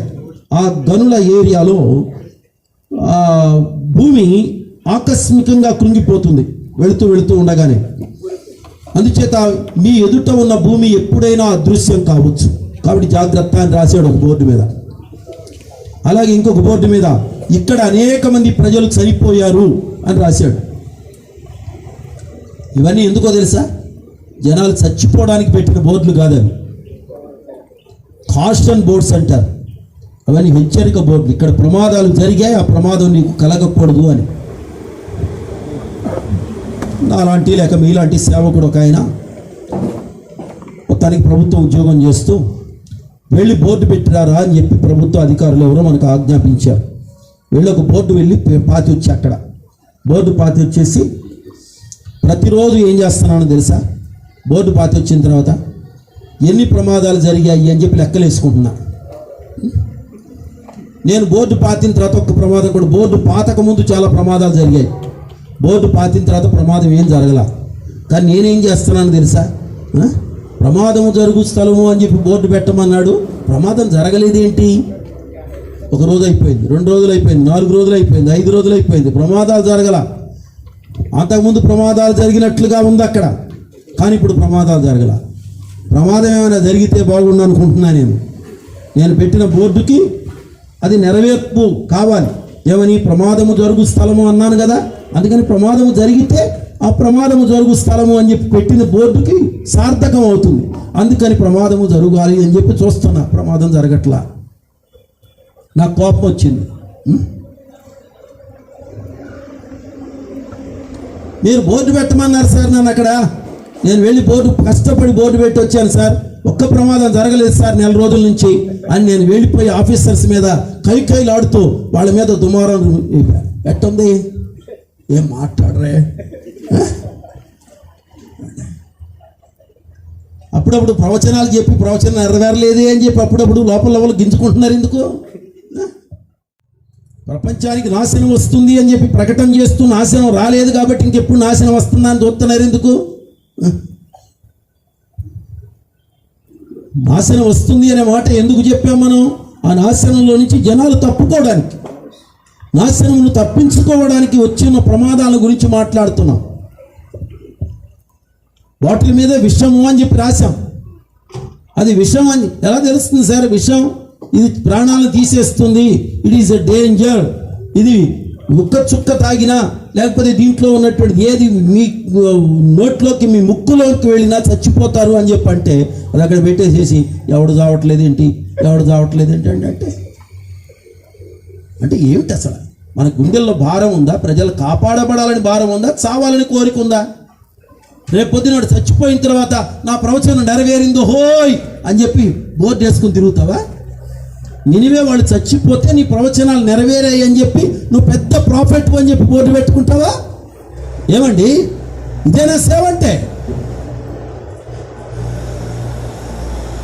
ప్రార్థిస్తున్నటువంటి జనాల మధ్యలో ఏడుస్తూ ప్రార్థన చేసి వాళ్ళని ప్రార్థనకు లీడ్ చేయడానికి బదులుగా వాళ్ళని దేవుని యొక్క సన్నిధిలో పశ్చాత్తాపడడానికి లీడ్ చేయాల్సిన సేవకుడు అయిన నీవు వెళ్ళిపోయి అక్కడెక్కడ పడుకొని హాయిగా మరలా తిరిగి వాళ్ళ చావును కాంక్షిస్తున్నావంటే what type of minister you are?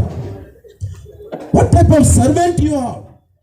దేవుడు యోనా గ్రంథంలో అద్భుతంగా తన యొక్క ప్రేమను బయలుపరిచాడు. దేవుని స్తోత్రం.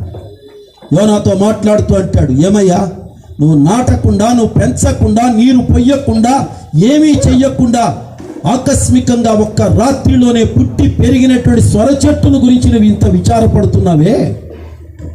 స్వర చెట్టును గురించి ఇంత విచారపడుతున్నావే?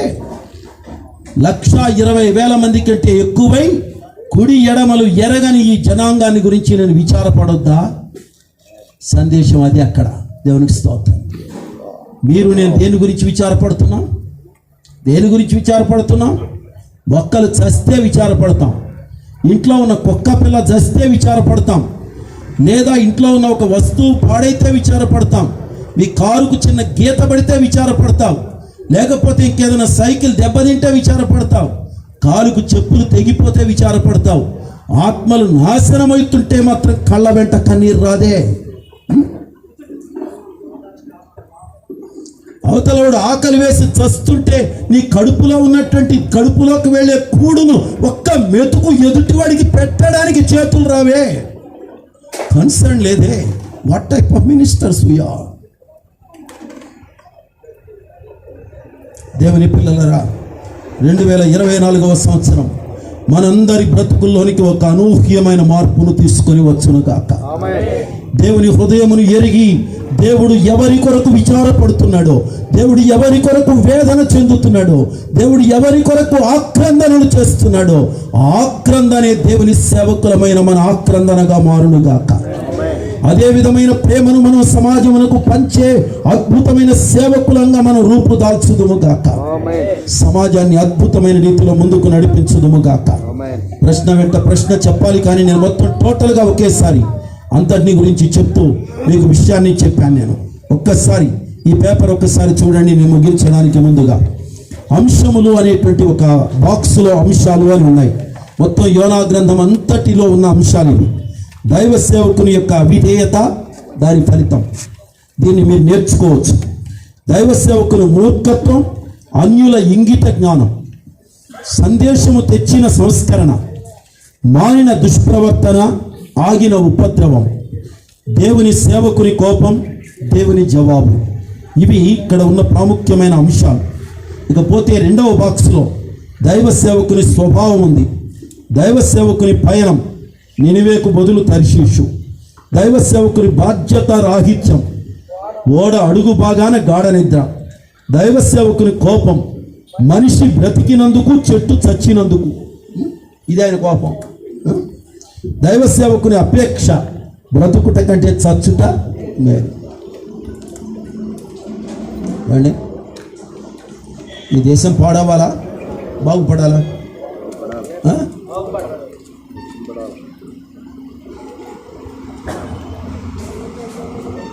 మనకు వ్యతిరేకంగా, క్రైస్తవ్యానికి వ్యతిరేకంగా అనేక చట్టాలు వస్తున్నాయి. వాళ్ళందరూ చచ్చిపోవాలా? చట్టాలు చేసిన వాళ్ళందరూ వాళ్ళందరికీ త్వరగా కీడు రావాలా? ఏం కోరదాం చెప్పండి?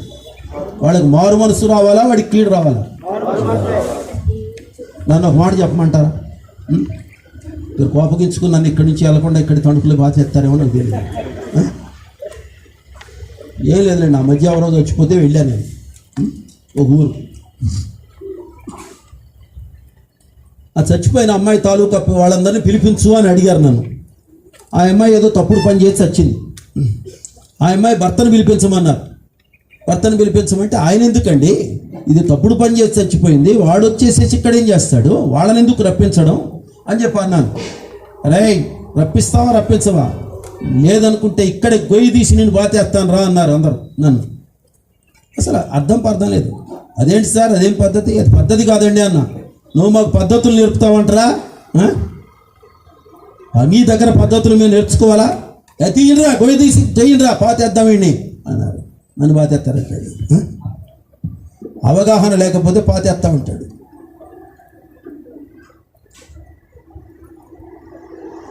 నేను మాట అంటాను,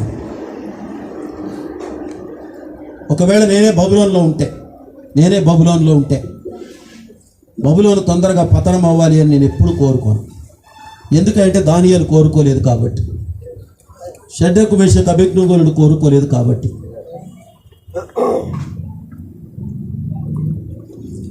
నేనే అష్షూరులో ఉంటే అష్షూరు నాశనం అవ్వాలని నేను కోరుకోను.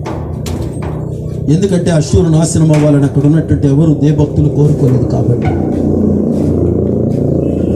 ఆ ప్రభుత్వాలు నాశనం అయిపోవాలి, ప్రభుత్వాలు కూలిపోవాలని కూడా వాళ్ళు ఎవరు కోరుకోలేదు కాబట్టి. వాళ్ళు నమ్మకస్తులుగా పనిచేశారు. బబులోను రాజు యొక్క శిరస్సు సర్వోన్నతుడైన దేవుని ఎదుట వంచగలిగేటట్లుగా ప్రార్థన చేశారు. దేవుని స్తోత్రం. నేను ఒక్కటే కోరుకుంటున్నాను, దేవుని సేవకులమైన మనందరం ఏకీభవిస్తే, దైవ దాసులమైన మనందరం ప్రార్థిస్తే, దేవుని కొరకు నిజంగా ఈ దేశం బాగుపడాలనే కోరిక ఉంటే, నేను కోరుకుంటున్నాను మన దేశ ప్రధాని మోదీ దిగిపోవడం కాదు, మోదీ దేవుని పాదాల దగ్గర మోకరిస్తే కార్యం అద్భుతంగా జరుగుతుంది ఈ దేశానికి. దేవునికి స్తోత్రం. ఒక అమిత్ షా చస్తే కాదు, అమిత్ షాలో ఉన్న కాఠిన్యం ఉందే, అమిత్ షాలో ఉన్న క్రూరత్వం ఉందే, అది చచ్చిపోతే కార్యాలు జరుగుతాయి. నేను కోరుకుంటున్నాను వాళ్ళు దేవుని బిడ్డలు కావాలని, వారు మార్పు చెందాలని. ఎందుకు కోరుకుంటున్నారు పాస్టర్ గారు అంటారేమో. నేను నెబుకద్నెజరును ఎరుగుదును. నెబుకద్నెజరు ద్వారా ప్రపంచం బాగుపడింది, దర్యావేషు ద్వారా ప్రపంచం బాగుపడింది, కోరెషు ద్వారా దేవుని మందిరం నిర్మించబడింది. మందిరాలు కూల్చేవాడు కూలిపోకూడదు, మందిరాలు కూల్చే ప్రతి ఒక్కడు కూడా మార్పు చెందితే వాడు ఇంతకు ముందున్న మందిరం కంటే గొప్ప మందిరం మన కోసం కట్టి పెడతాడు. దేవుని స్తోత్రం కలుగునుగా. హల్లెలూయా. వాళ్ళు ఇచ్చే 10 రూపాయల కోసం, 25 రూపాయల కోసం ఎవరో 25 రూపాయలు మనం ముఖాన పారేస్తానంటే వాళ్లకు మద్దతులు ఇవ్వడం కాదు మనం చేయాల్సిందల్లా మనకు అనుకూలమైన మన కార్యక్రమాలు చేసే వాళ్ళందరి ఎదురుగుండా పడి, వాళ్ళందరి ఎదురుగుండా మన ఇష్టం వచ్చినట్లు పరిగెత్తడం కాదు. దేవుని సేవకులుగా మీరందరికంటే గొప్పవాళ్ళు. దేవునికి స్తోత్రం. మీరెవరి ఎదుట తలకాయలు వంచేవాళ్ళుగా మారకూడదని నేను కోరుతున్నాను. మీ ఎదురుగుండానే, దైవ సేవకుల ఎదురుగుండా ఎలాంటి నాయకులైనా సరే, అయ్యా ప్రార్థన చేయండి, మీ ప్రార్థన మాకు దీవెన అని తలకాయ వంచి ప్రార్థన చేయించుకొని మీ బ్లెస్సింగ్స్ పొందగలిగేటట్లుగా మీ పట్టణానికి, మీ పట్టణ నాయకులకు మీరు దీవెనగా మారాలి. దేవునికి స్తోత్రం. ఎక్కడ లేఖితనంతో కానీ, చేతులు నలుపుకుంటూ కానీ కూర్చోవద్దు. దేవుని ప్రతినిధులు మీరంతా, దేవుని యొక్క రాజాది రాజు యొక్క సేవకులు మీరంతా నిజాయితీగా బ్రతకండి, నిక్కచ్చిగా బ్రతకండి. దేవుడు మీకు ఏ కొదువ చెయ్యడు. దేవునికి స్తోత్రం కలుగునగా. హల్లెలూయా. అనేకుల అవసరతలను తీర్చగలిగే స్థాయిలో దేవుడు మిమ్మల్ని అట్టి పెడతాడు. అనేక మందికి అండగా నిలబెట్టేట్టు చేస్తాడు. కోరెషు ఉన్నాడు, చూశారు. కోరెషుని గురించి దేవుడు ఏమంటాడో తెలుసా? యెషయా ప్రవచనం చెప్తూ అంటాడు, నా చిత్తము నెరవేర్చువాడా, నా మంద కాపరి అని పిలిచాడు. ఎవరినైనా ఇశ్రాయేల్లో కానీ, యోధా వాళ్ళలో కానీ అంత చక్కటి పిలుపుతో పిలిచిన రాజు ఎవడమో ఉన్నాడండి? ప్రపంచంలో ఈ విప్లవం రావాలి, ప్రపంచంలో ఈ విధమైన చైతన్యం రావాలి. దానికి ముందుగా మన మధ్యలో రియలైజేషన్ వస్తే, మన మధ్యలో గనక గొప్ప నిజంగా దేవుని హృదయాన్ని అర్థం చేసుకునే చైతన్యం మనలో వస్తే, ఆటోమేటిక్గా దేశం బాగుపడుతుంది, పట్టణం బాగుపడుతుంది, రాష్ట్రం బాగుపడుతుంది, అందరూ బాగుపడతారు. దేవునికి స్తోత్రం. హల్లెలూయా. దేవుడు కొన్నిసార్లు మనల్ని సంస్కరించడానికి మనకు ప్రతికూలమైనటువంటి పద్ధతులు ఏర్పడతాయి. మన ప్రతికూలతలను మనం సంహరించడానికి కాదు. ప్రతికూల చట్టాలు క్రైస్తవ సంఘ నిర్మూలనకు కాదు. ప్రతికూల చట్టాలు క్రైస్తవ సంఘము యొక్క ప్రక్షాళన కోసమే. దేవునికి స్తోత్రం. మీరు ఈ మాట గుర్తుపెట్టుకోండి. మనకు ప్రతికూలమైనటువంటి చట్టాలు కానివ్వండి, ప్రతికూల పరిస్థితులు కానీ అవి మనల్ని నిర్మూలన చెయ్యవు, కానీ మనల్ని ప్రక్షాళన చేస్తాయి. ప్రక్షాళనకు గనక మనం గురి అయితే ఆటోమేటిక్గా మీరే శాసించవచ్చు. దేవునికి స్తోత్రం. మీరే శాసిస్తారు. ప్రతిదానికి మీరే లీడ్ చేయడం మొదలు పెడతారు. మన గద్దె మీద కూర్చొని లీడ్ చేసే మనుషులం కాదు, కింద కూర్చొని మోకాళ్ళ మీద కూర్చొని సమాజాన్ని, ప్రపంచాన్ని లీడ్ చేస్తాం. దేవునికి స్తోత్రం కలుగును గాక. హల్లెలూయా. ఆ విధమైనటువంటి మంచి సేవకులుగా మీరు తయారవ్వాలని నేను కోరుతున్నాను. చివరిగా 2వ పేజీలో ఒక చిన్న మాట, ఒక చిన్న బాక్స్ ఉంది. అక్కడ ఆ బాక్స్లో ఒక చిన్న క్యాప్షన్ ఇచ్చాను. అదేమిటంటే, మీకు తోచిన మార్గంలో పయనించకండి, ఉపద్రవాలకు కారకులు కాకండి, ప్రజలు చావాలని కోరకండి, ప్రజల కొరకు చావడానికి సిద్ధం కండి. Hello, this is the slogan for this year. 2024వ సంవత్సరానికి నా తోటి మిత్రులారా, సేవకులారా, నాకు మీకు ఇది స్లోగన్గా మారునుగాక.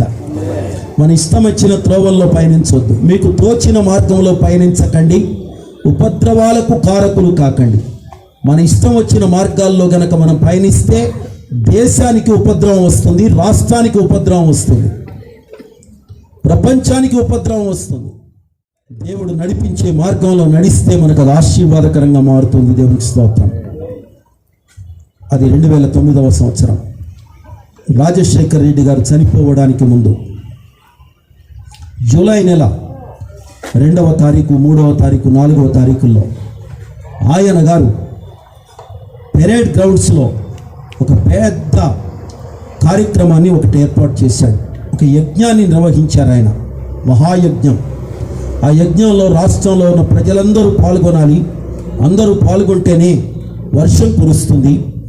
ఆ వర్షం కురవాలి. దేశంలో, రాష్ట్రంలో వర్షాలు లేవు కాబట్టి వర్షం కోసం మహాయజ్ఞాన్ని జరిపిస్తున్నాం.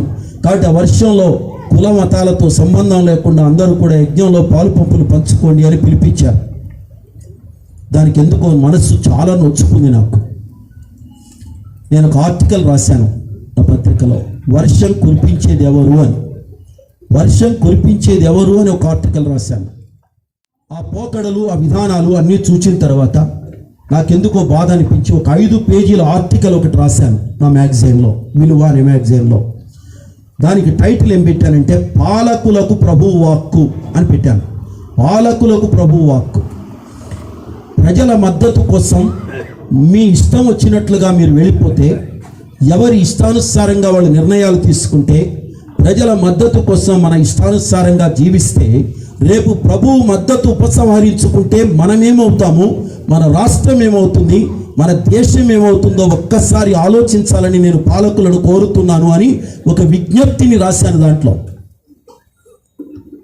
ప్రజల మద్దతు కోసం ప్రభువు యొక్క చిత్తానికి వ్యతిరేకంగా జీవించడం మంచి పద్ధతి కాదు. ప్రభువు యొక్క చిత్తాన్ని జరిగిస్తే ఆటోమేటిక్గా ప్రభువు మద్దతు ఉంటే మనం ఎంత గొప్ప పనైనా చేయగలుగుతాం. అందుచేత ప్రభువు తన మద్దతు ఉపసంహరించుకునే విధంగా మన కార్యాలు చేయడం మంచిది కాదు అండి అని రాశాను నేను. అది జూలై నెలలో ఆగస్టులో పబ్లిష్ అయ్యింది. అది ఆగస్టులో పబ్లిష్ అయినటువంటి అదే మ్యాగజైన్ని ఎందుకో ఆ రోజున ఆగస్టు 2వ తారీఖున మన ముఖ్యమంత్రి వర్యులు రాజశేఖర్ రెడ్డి గారి యొక్క సోదరి విమలారెడ్డి గారు నా దగ్గరకు వచ్చింది. ఆ రోజున మా సంఘంలో దేవుని వాక్యాన్ని ఉపదేశించింది ఆమె. నేను ఆమెతో కూడా కొన్ని మాటలు మాట్లాడిన తర్వాత నేను ఆమెకు ఆ మ్యాగజైన్ ఇచ్చి దాని కింద అండర్లైన్ చేసి, ఆ యొక్క కింద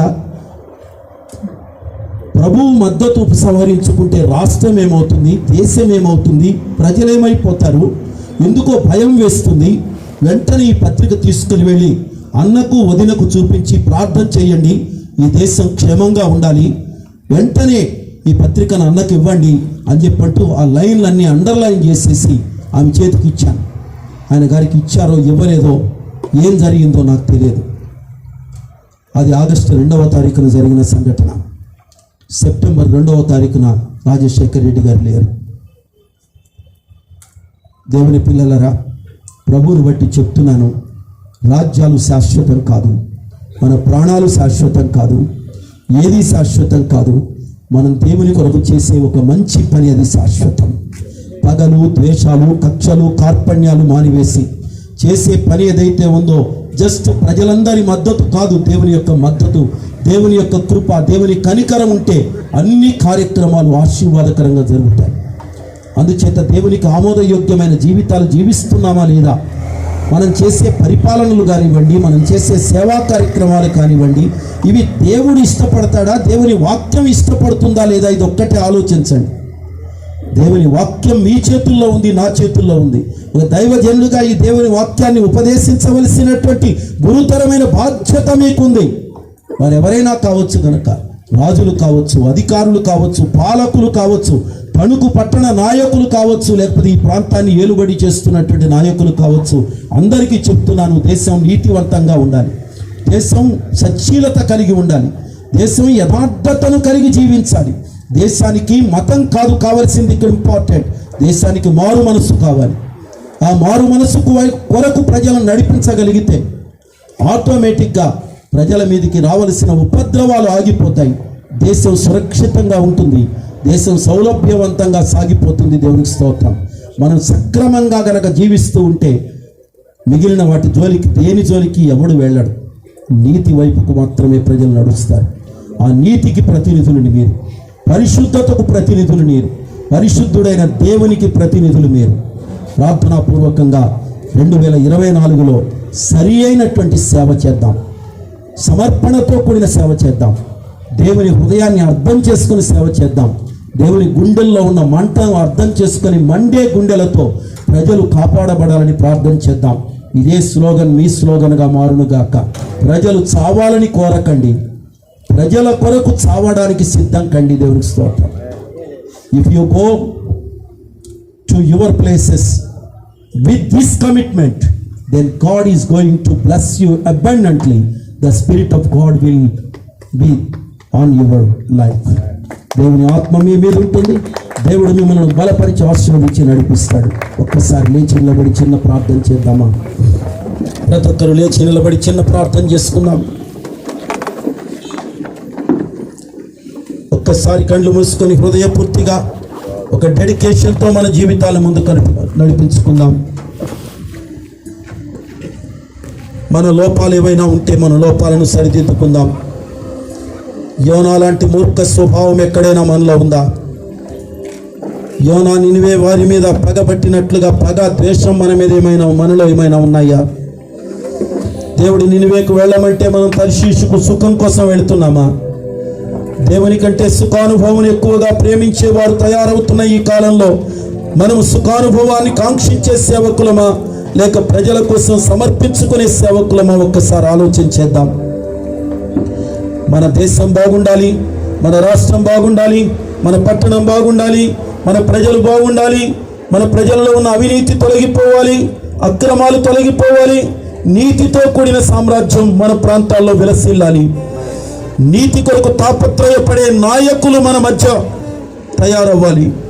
మన నాయకులందరూ ఇప్పటి వరకు ఎలా పరిగెత్తుకు వెళ్ళారో నాకు తెలియదు, కానీ అందరి హృదయాల్లోనూ దేవుని గుర్చిన తపన, నీతిని గుర్చిన తపన, సత్యాన్ని గుర్చిన తపన, సమాజం యొక్క క్షేమం కోసం ప్రాకులాడగలిగిన మంచి హృదయాలు మనది పాలకులకు కావాలి. మన ప్రాంతాన్ని ఎవరైతే ప్రతినిధులుగా ఉన్నారో, ఎమ్మెల్యే గారు కానివ్వండి, ఎంపీ గారు కానివ్వండి, పట్టణ నాయకులు కానివ్వండి, అందరూ ఒక గొప్ప సాధనాలుగా, ప్రజాసేవకులుగా విరాజిల్లాలి. స్వార్థరహిత సేవకులుగా వారందరూ జీవించాలి. దానికి మనం ప్రార్థన చేయాలి. అది మన బాధ్యత. వారు మన అవసరతలు తీర్చడంలో వారు మనకు సహకరిస్తారు, కానీ వారికి మేలు చేసే వారంగా మనం ఉండాలి. వారందరూ క్షేమంగా ఉండడానికి, వారందరూ కూడా సచ్చీలత కలిగి ఉండడానికి, మన రాష్ట్రం రక్షించబడడానికి మన బాధ్యత మనకెంతో ఉంది. నిద్రపోవద్దు దయచేసి. ఓడ అడుగు భాగమున నిద్రపోయిన ఓడ యోనాలాగా ఉండొద్దు. ప్రజలందరూ పశ్చాత్తాపడుతుంటే పందిరి వేసుకొని పందిరి నీడలో పడుకున్న యోనాలాగా ఉండొద్దు. మండే గుండెలతో ప్రార్థన చేసుకుంటూ దేవుని కొరకు గొప్ప పని చేయడానికి ఈ కంకణం కట్టుకుందాం. దేవా, నన్ను నీ చిత్తానుసారమైన సేవకునిగా చెయ్యయ్యా, విధేయత కలిగిన సేవకునిగా నన్ను చెయ్యయ్యా.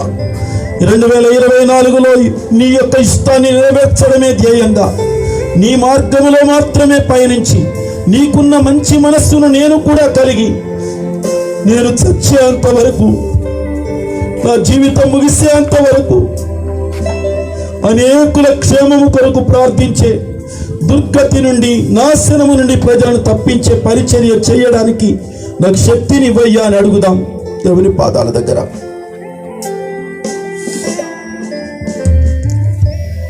ప్రేమగల మా తండ్రి, నీ కరుణామానికి మా హృదయపూర్వక స్తోత్రం.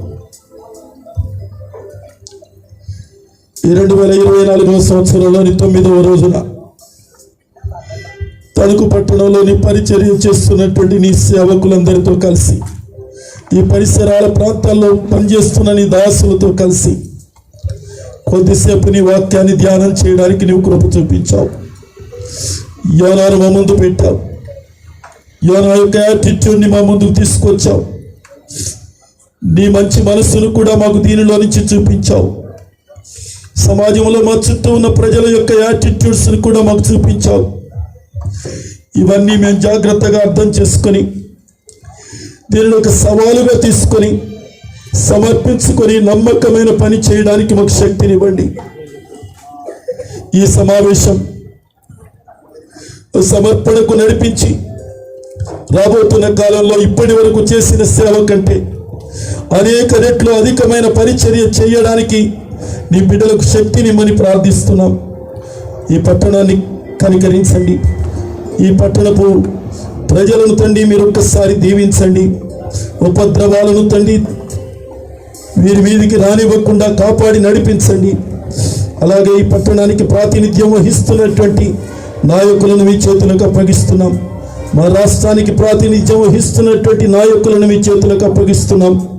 సరి అయినటువంటి రీతిలో, సక్రమమైన రీతిలో, నీతియుక్తమైన రీతిలో, తగ్గింపుతో కూడిన జీవితాలు జీవిస్తూ తండ్రి మలినము లేని, నీకు అయిష్టమైన తండ్రి ఏ విధమైనటువంటి దుర్మార్గత, దుష్టత్వాలకు తావులేని ఒక మంచి జీవితం, ఒక మంచి పాలన మాకు కావాలని మేము కోరుకుంటున్నాం. ఆ వైపుగా ప్రజల జీవితాలను సంస్కరించండి, సరిదిద్దండి, బాగు చేయండి, బలపరచండి. నీ సేవకుల ప్రార్థనలు దేవ ఈ ప్రాంతం యొక్క క్షేమాభివృద్ధికి, ఈ రాష్ట్రం యొక్క క్షేమాభివృద్ధికి, ఈ దేశ క్షేమాభివృద్ధికి ఉపయోగపడేటట్లుగా చేయండి. మా సంఘాలు ఈ ప్రాంతాలకు వెలుగును చూపించే దీపస్తంభాలై, నీ సేవకులందరూ కూడా ఒక మంచి దీపాలై వెలుగొందడానికి మీరు కృప చూపించి మహిమ పొందండి. కార్యక్రమం అంతటినీ నీ నామ మహిమ కొరకు నడిపించండి. యేసుక్రీస్తు వారి దివ్య నామం పేరిట ప్రార్థిస్తున్నాము తండ్రి.